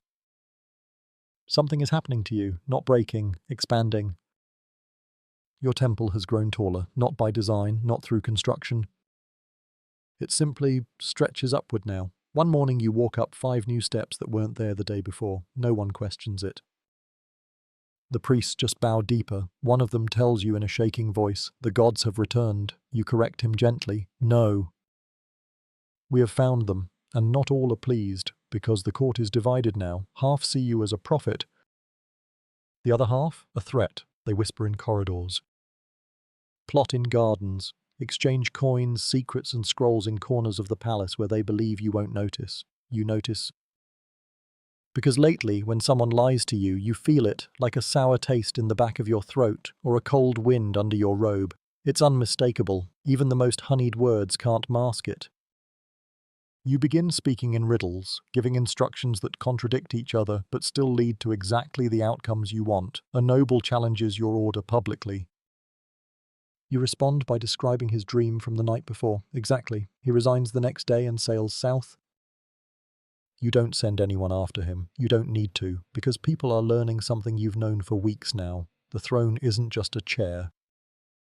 It's a conduit, and whoever sits on it long enough begins to change, not in body, but in definition. One afternoon, a child is brought to you, orphaned, found wandering near your secret temple. She's mute, but when she sees you, she smiles and begins to draw circles in the sand. 7 perfect circles nested inside each other.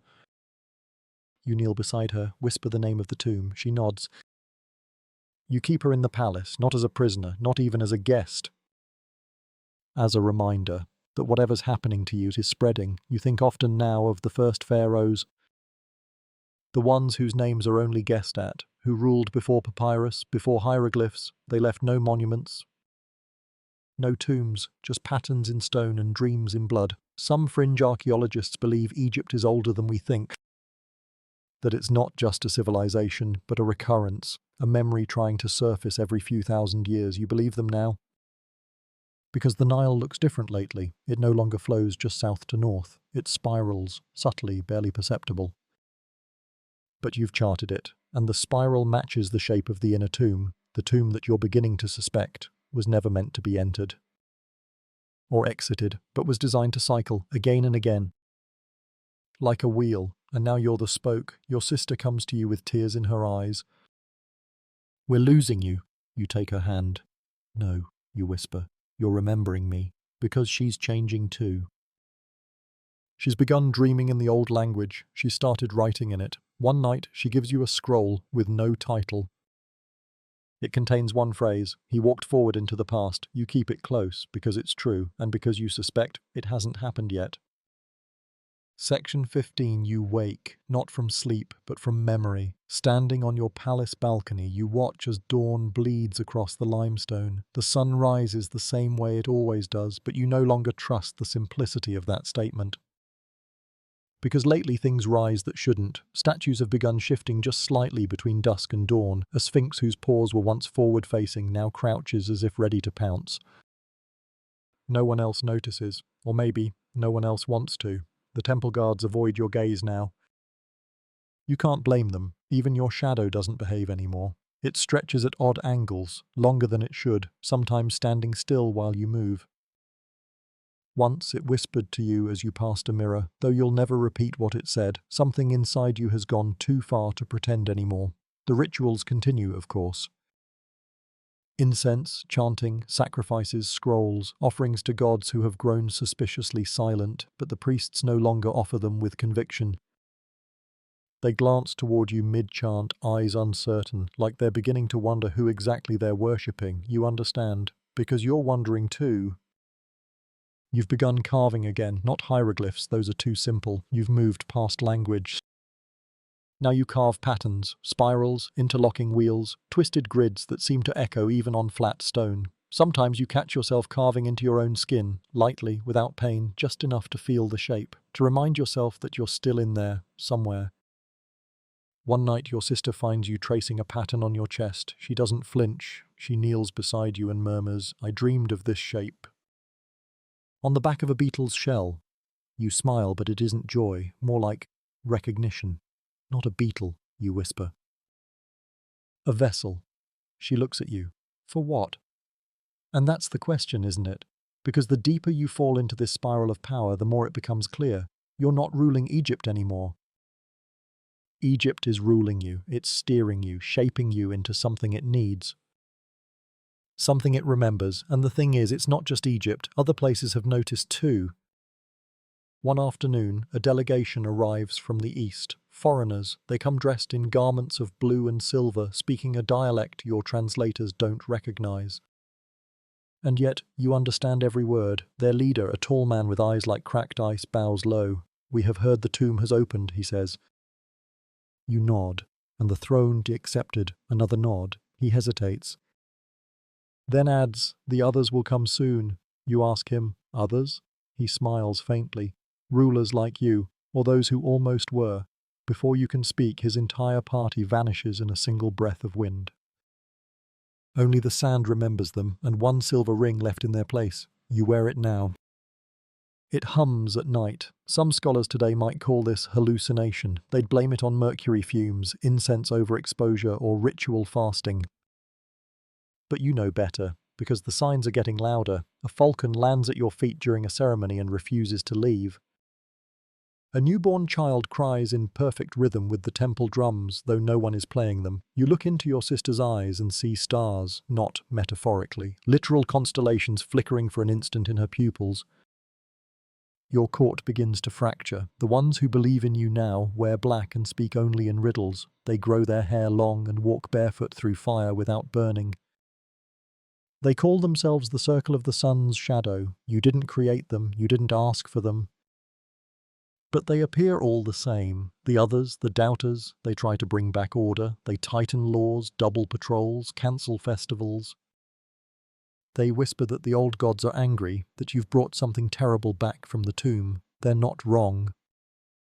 Just incomplete, because what you brought back wasn't one thing, it was a possibility. A crack in the mirror of history, a doorway that remembers opening. You begin building again. Not temples, not pyramids, something else.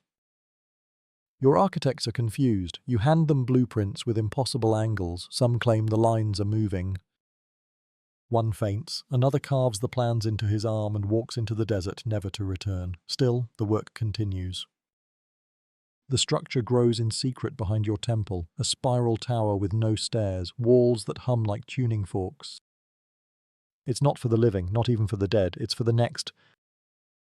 What does that mean? Even you aren't sure, only that you must build it before the sun dies.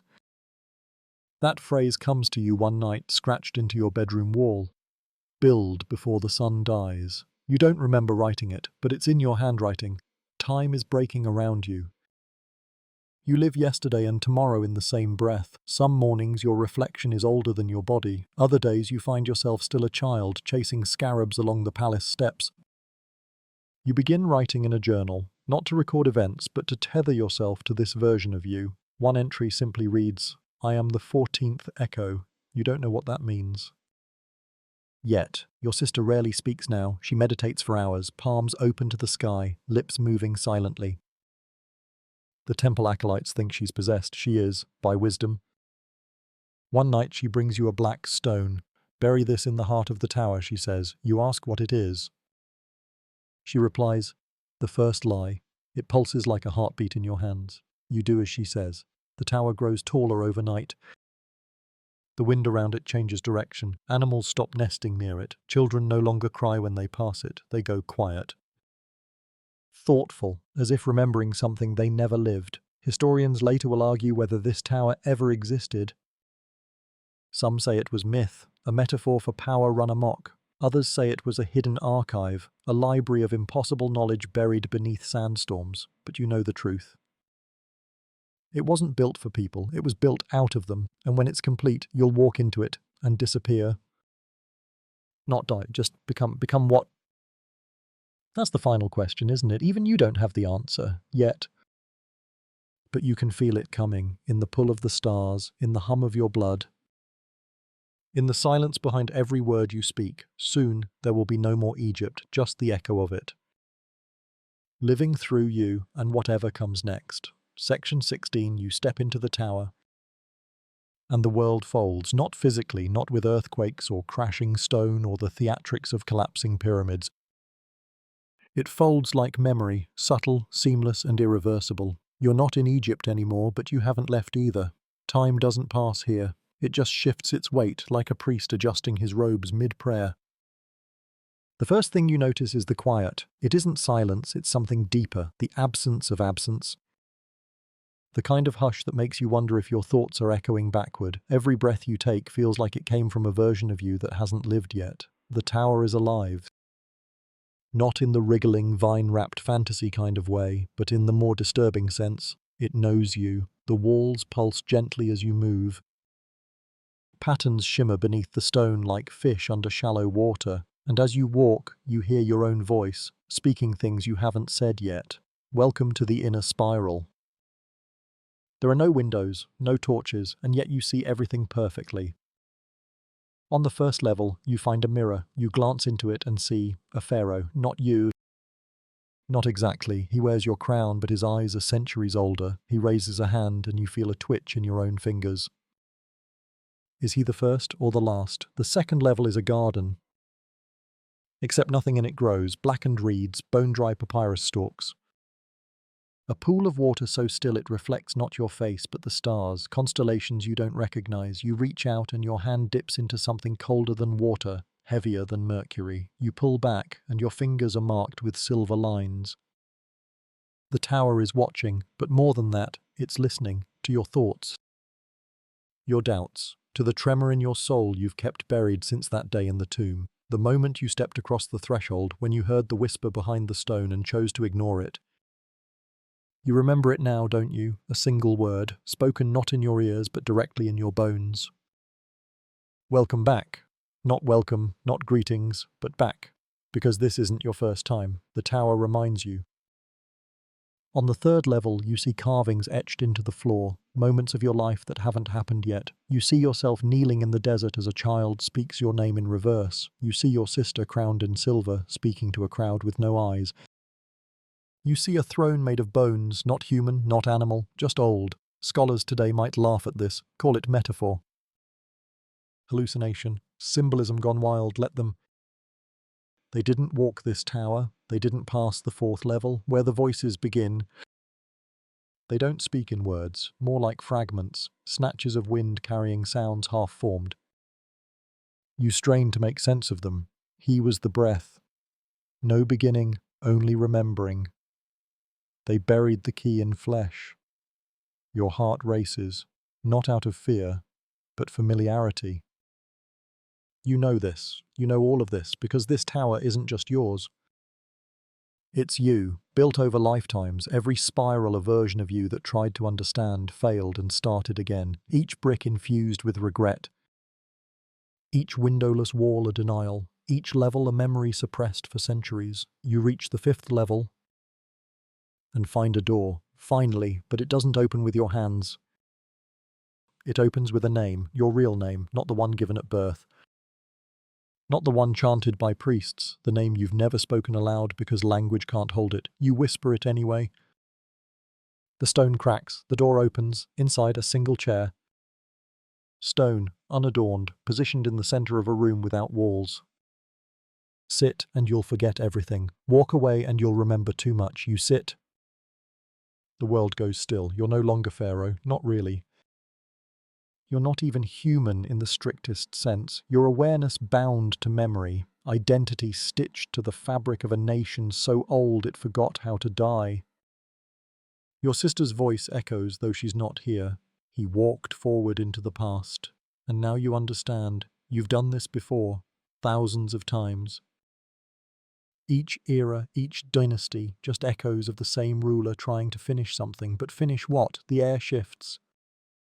You see them, others like you, not pharaohs, not kings. But rememberers, figures from other lands, other timelines, a Babylonian priest with starlight in his hair, a Mesoamerican queen holding a mirror filled with fire, a Celtic druid whose veins are carved with tree roots. They see you and nod. You're not alone anymore. The tower wasn't a destination.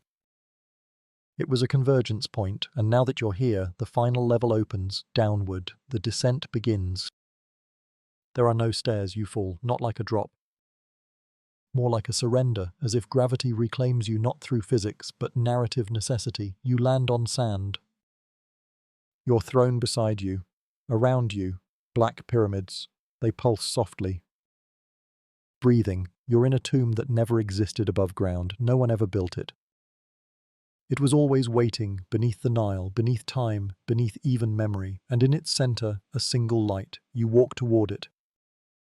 Within you find not gold, not power, but a child. Sleeping, wearing your ring, holding your name. And in that moment you realize you were never Pharaoh, you were the witness, the chronicler of cycles. The soul caught in a feedback loop between empire and myth, and now, finally, you see the truth. Egypt is not a place, it's a mind. And you've just remembered it. Section 17. You don't speak. You kneel before the child who bears your name, cradled in a tomb that isn't quite a tomb. Not death, not birth. A pause, stretched across centuries. The silence hums with meaning. You touch the child's forehead. Warm. Not metaphorically, not symbolically. Actual warmth. Skin to skin, but beneath that warmth is a current, a vibration. Like the static that dances just before lightning strikes, the kind that prickles your neck, makes the hairs rise on your arms. The child stirs slightly and whispers in your own voice, "You took too long this time. You don't remember teaching it those words." but somehow it remembers you. It always has. Behind you, the walls of the tomb begin to shift. Hieroglyphs rearrange themselves, as if embarrassed by their earlier grammar. A falcon with the head of a man walks out of the wall and places a glowing scarab into your palm. You don't flinch. This is your 14th life, maybe 15th, hard to count when years stack like papyrus scrolls soaked in wine. The scarab hums. You don't recognize the frequency, but your bones do. They ring like temple bells. Your teeth itch from the resonance. This is the tuning fork of reality. You're not imagining that. You remember now, this tomb was never meant to be discovered. It was built not to contain a body, but to interrupt a pattern, to delay the next echo. You weren't supposed to find it in your lifetime. That's why the priests screamed when you uncovered the map. That's why the sun dimmed the day you read it. And yet here you are, bending the story again. Egypt hates that. This isn't blasphemy. No, blasphemy is safe. Blasphemy is predictable, even comforting. What you've done is far worse. You've remembered, truly remembered, that you've ruled before. Failed before, ascended, descended, disappeared. You've crowned yourself, mummified yourself, buried yourself again and again, each time swearing this would be the last. But it never is, because Egypt doesn't let you go, not when you sit on the true throne. And you did sit on it, didn't you? Remember the weight? Not just the physical burden, the gold, the lapis, the unbearable neck strain, but the pull. The way your thoughts got heavier each day, the way names started vanishing from your memory, replaced by symbols, the way you forgot your own reflection. Even your sister began calling you by your title only, no name, no past.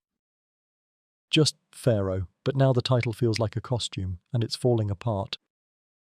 The tomb continues shifting. You turn and realize it's no longer stone. It's a labyrinth of veins, pulsing gently, like a living lung wrapped in linen. The ceiling isn't ceiling anymore.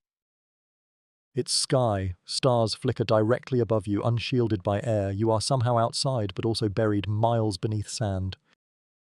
Physics didn't follow you here. You walk. Each step forward feels like walking backward in memory. You see the Nile in reverse, floods receding into trickles, papyrus reeds unburning themselves, crocodiles de-evolving into whispers in the current. You pass temples where the gods haven't yet arrived. Their statues are empty, hollow-eyed, waiting to be imagined. You reach a door. It's not locked, because it never was. You push it open with a breath. Behind it, an archive. Not scrolls, not stone tablets, people. Figures frozen mid-sentence, mid-prayer, mid-sacrifice. Some wear your face, some wear your sister's. One of them wears your future, another wears your fear. The archivist waits for you. Not a person, more like a presence. It looks like a column of smoke shaped into something vaguely familiar. It carries a censer in one hand, a papyrus scroll in the other, and speaks directly into your bloodstream. Have you come to close the cycle? You want to say yes, you want to scream it. But instead you whisper, not yet. The archivist sighs, not in disappointment but inevitability. It gestures to the frozen figures and says, then you'll need to leave something behind. You understand. You always do. Every time you pass through the veil, a part of you must be left behind. That's how the story stays fresh. That's how Egypt renews itself. Last time you left your name. The time before that, your voice. This time, your shadow. The archivist nods, already knowing. Your shadow detaches cleanly. It doesn't protest. It simply bows to you and walks back into the archive, taking its place among the others. Without it, you feel lighter, dumber maybe, or perhaps free. You return to the child, still asleep, still you. Still not quite. You reach into your robe and pull out the silver ring, the one left behind by the strangers who spoke of others like you, the ones who vanished in the wind. The ones who knew. You place it on the child's finger. It shrinks to fit. The tomb shifts again, this time not metaphorically. The walls collapse outward, not violently but like petals in bloom. You rise with them, no longer bound to gravity or chronology. You are becoming, not a pharaoh, not a god, not even a memory, but a ripple. In a river too vast to cross in one life, Egypt breathes through you, through every whisper of sand across stone, through every cat's gaze at dusk, through every myth that insists the dead still walk, and now you do too. You open your eyes and find yourself in your chamber, back in the palace, back in the flesh. But something is different. You're not alone. The child stands at your bedside, eyes glowing faintly, holding a scroll you haven't written yet. He smiles and says, "Let's begin again." Section 18. The scroll the child holds isn't papyrus. Not really. It's older than that. Before writing, before symbols, before thought. Its texture is strange, somewhere between linen and fog. You reach out and it disintegrates upon contact, not into dust, but into visions. The past, your past, floods back, not as memory, but as sensation. You are building pyramids with your bare hands, not overseeing, not commanding, building. Each stone carries the weight of a secret. You feel the sweat of thousands who were never recorded in history books, their names, their families, their curses, all pulsing through your fingertips. One man, missing 3 fingers, looks at you and says, "You will forget me, but I will not forget you." You try to respond. But the vision shifts. Now you're in a chamber, small, candlelit, intimate. You are bent over a bronze bowl filled with blood, yours. Your sister is beside you, chanting something rhythmic. Every word she speaks, you forget a year of your life. You nod. This is the cost. This is always the cost. She looks at you. Are you sure you want to live like this? And you, as always, reply, "I'm not living, I'm recording." Another vision. A banquet. You are laughing, genuinely, with someone who calls you brother, though you have no memory of him in the waking world. He feeds you a fig and says, "Do you think we're the only loop? Babylon had one. So did Mohenjo-Daro. Time's just a net, my friend, and we're all fish trying to jump out." You want to ask him what happens when a fish does jump out, but he's already vanished. You open your eyes. Back in your chamber, the child is gone. But the scroll is still there, burned into your mind now, and suddenly you know what must come next.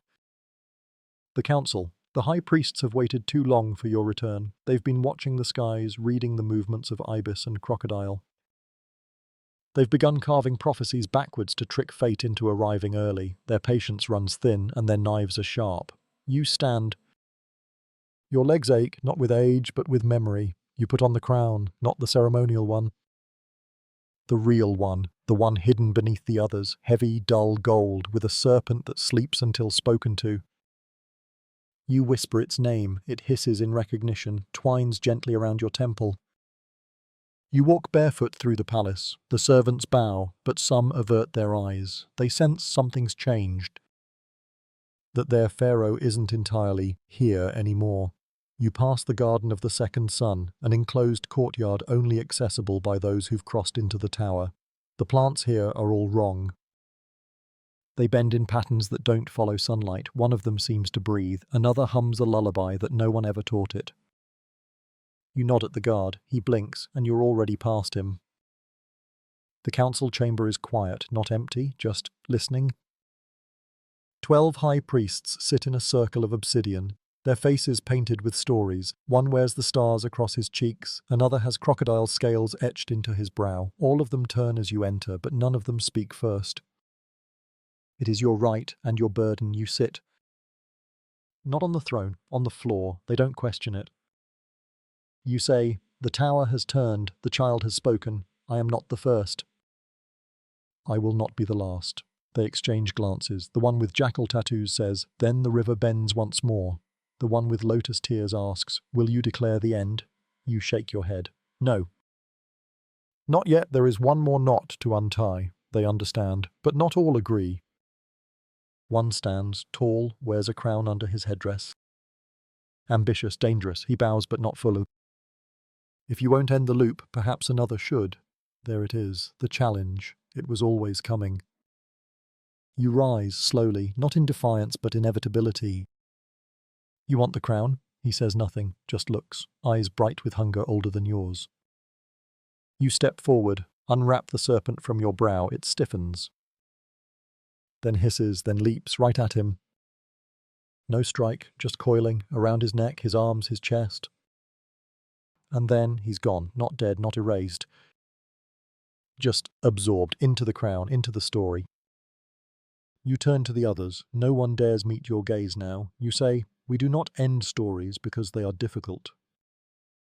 We end them because they are done, and this one is not done." The stars above the chamber begin to blink. Not stars. Eyes watching, always watching. You leave the council, not triumphant, just resolved. You return to your chamber, remove the crown, set it down beside the child who has reappeared, holding an ankh now. He asks, "Are you ready to forget again?" You almost say yes, almost, but this time you pause. This time you ask, "What if I remembered everything?" He smiles and nods.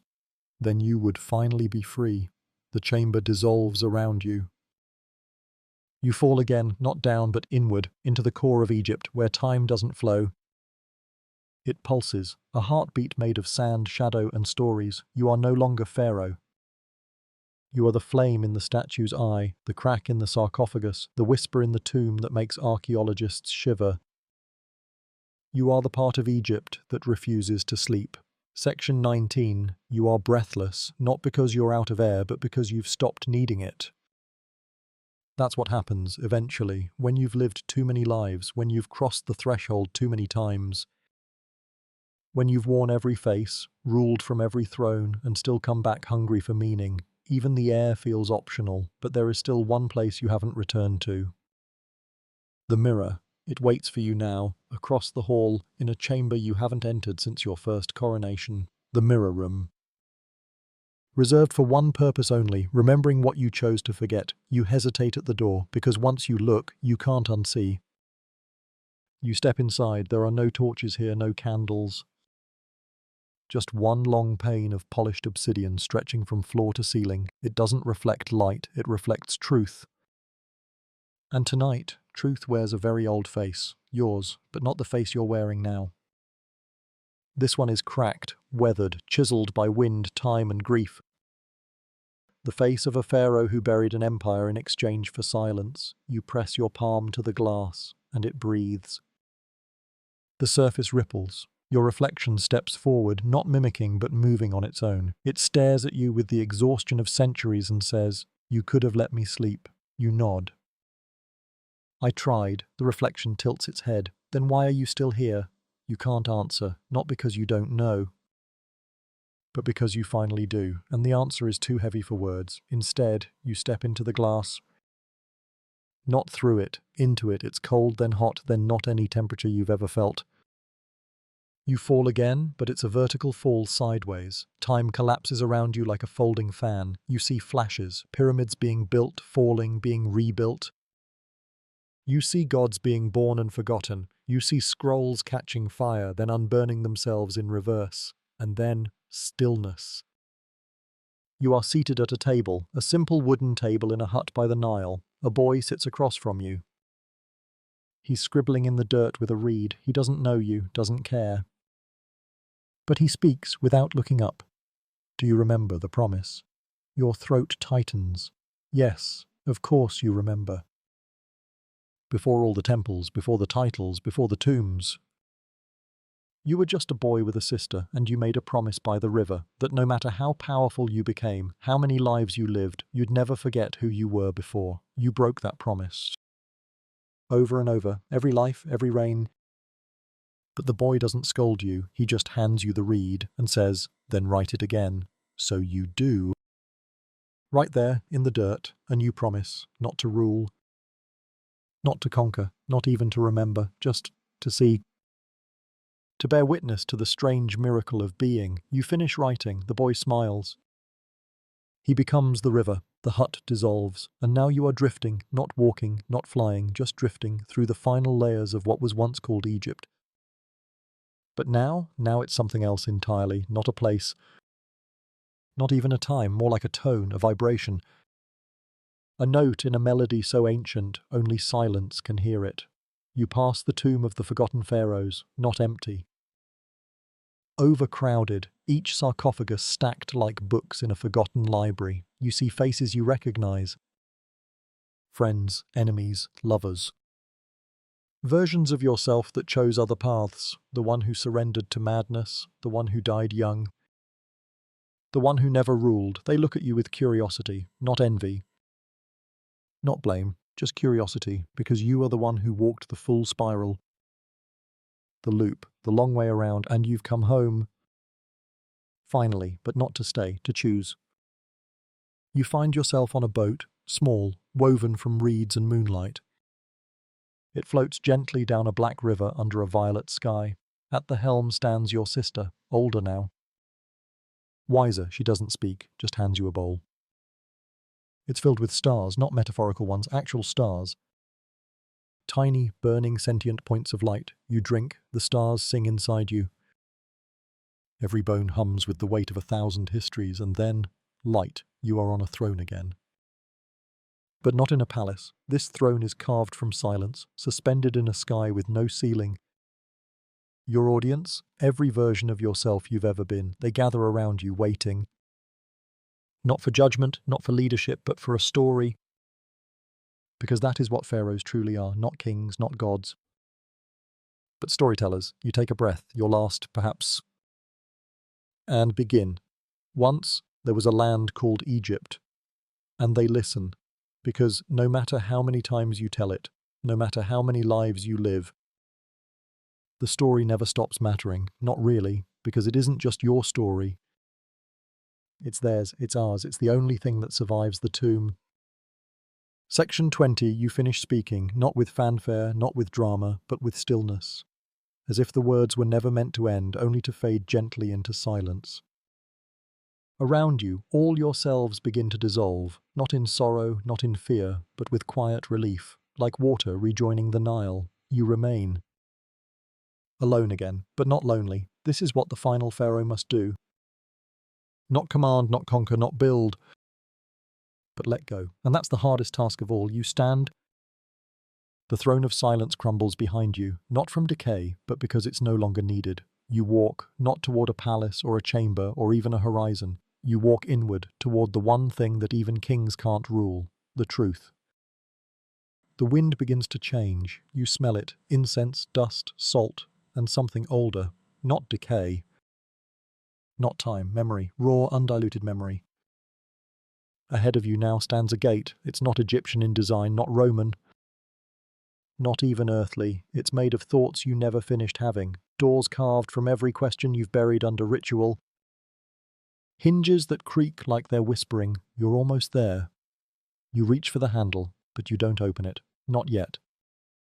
Instead, you look down at your hands. They're trembling.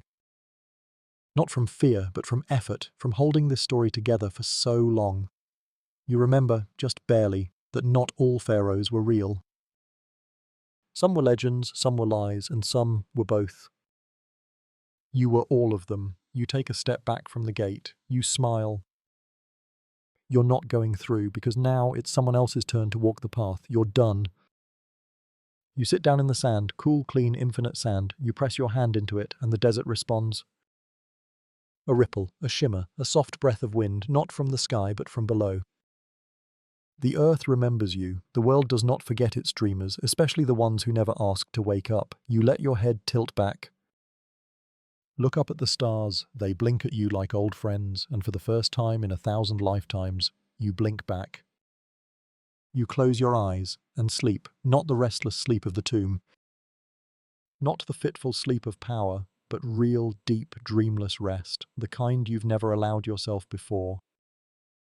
Somewhere distant but clear, the Nile sighs. She knows, she's always known, that the pharaoh was never the master of Egypt, only her witness, only her story keeper. And tonight, at last, she lets you go, softly, like a mother laying down her child. Now, take a breath. Let the images of sand, starlight, and shadow fade gently from your mind. Let your muscles soften. Let your jaw unclench, let your eyes stay closed, or drift that way if they haven't already. You've wandered far tonight. Through chambers lit by oil and mystery, across palaces that never stood on maps, down tunnels carved from the edges of dreams. You've worn crowns of gold and burdens heavier than stone. You've remembered and you've forgotten, and somewhere in between, you found peace. That peace is yours to keep now. You don't need to hold the story anymore. It's held you long enough. Whatever waits tomorrow, it can wait a little longer. Right now, the only thing you need to do is rest. The world outside your room has its own pharaohs. Deadlines, decisions, demands. But none of that is here, not in this moment. Here, it's just you. Just stillness, just the soft hush of history slipping into dream. Let the weight of your body sink into the bed. Let the edges of thought blur like the end of a long scroll. And if you hear whispers, they're not ghosts, they're memories. They're stories, they're the sound of a 1,000-year lullaby, singing you gently to sleep. You made it. Through every trap, every secret, every riddle Egypt could throw at you. And in the end, you weren't undone by a curse or a god or even time. You were simply tired. And now, finally, you're allowed to rest. Good night, Pharaoh. May the sands remember you kindly. May your dreams be warm, and may the river always carry you home.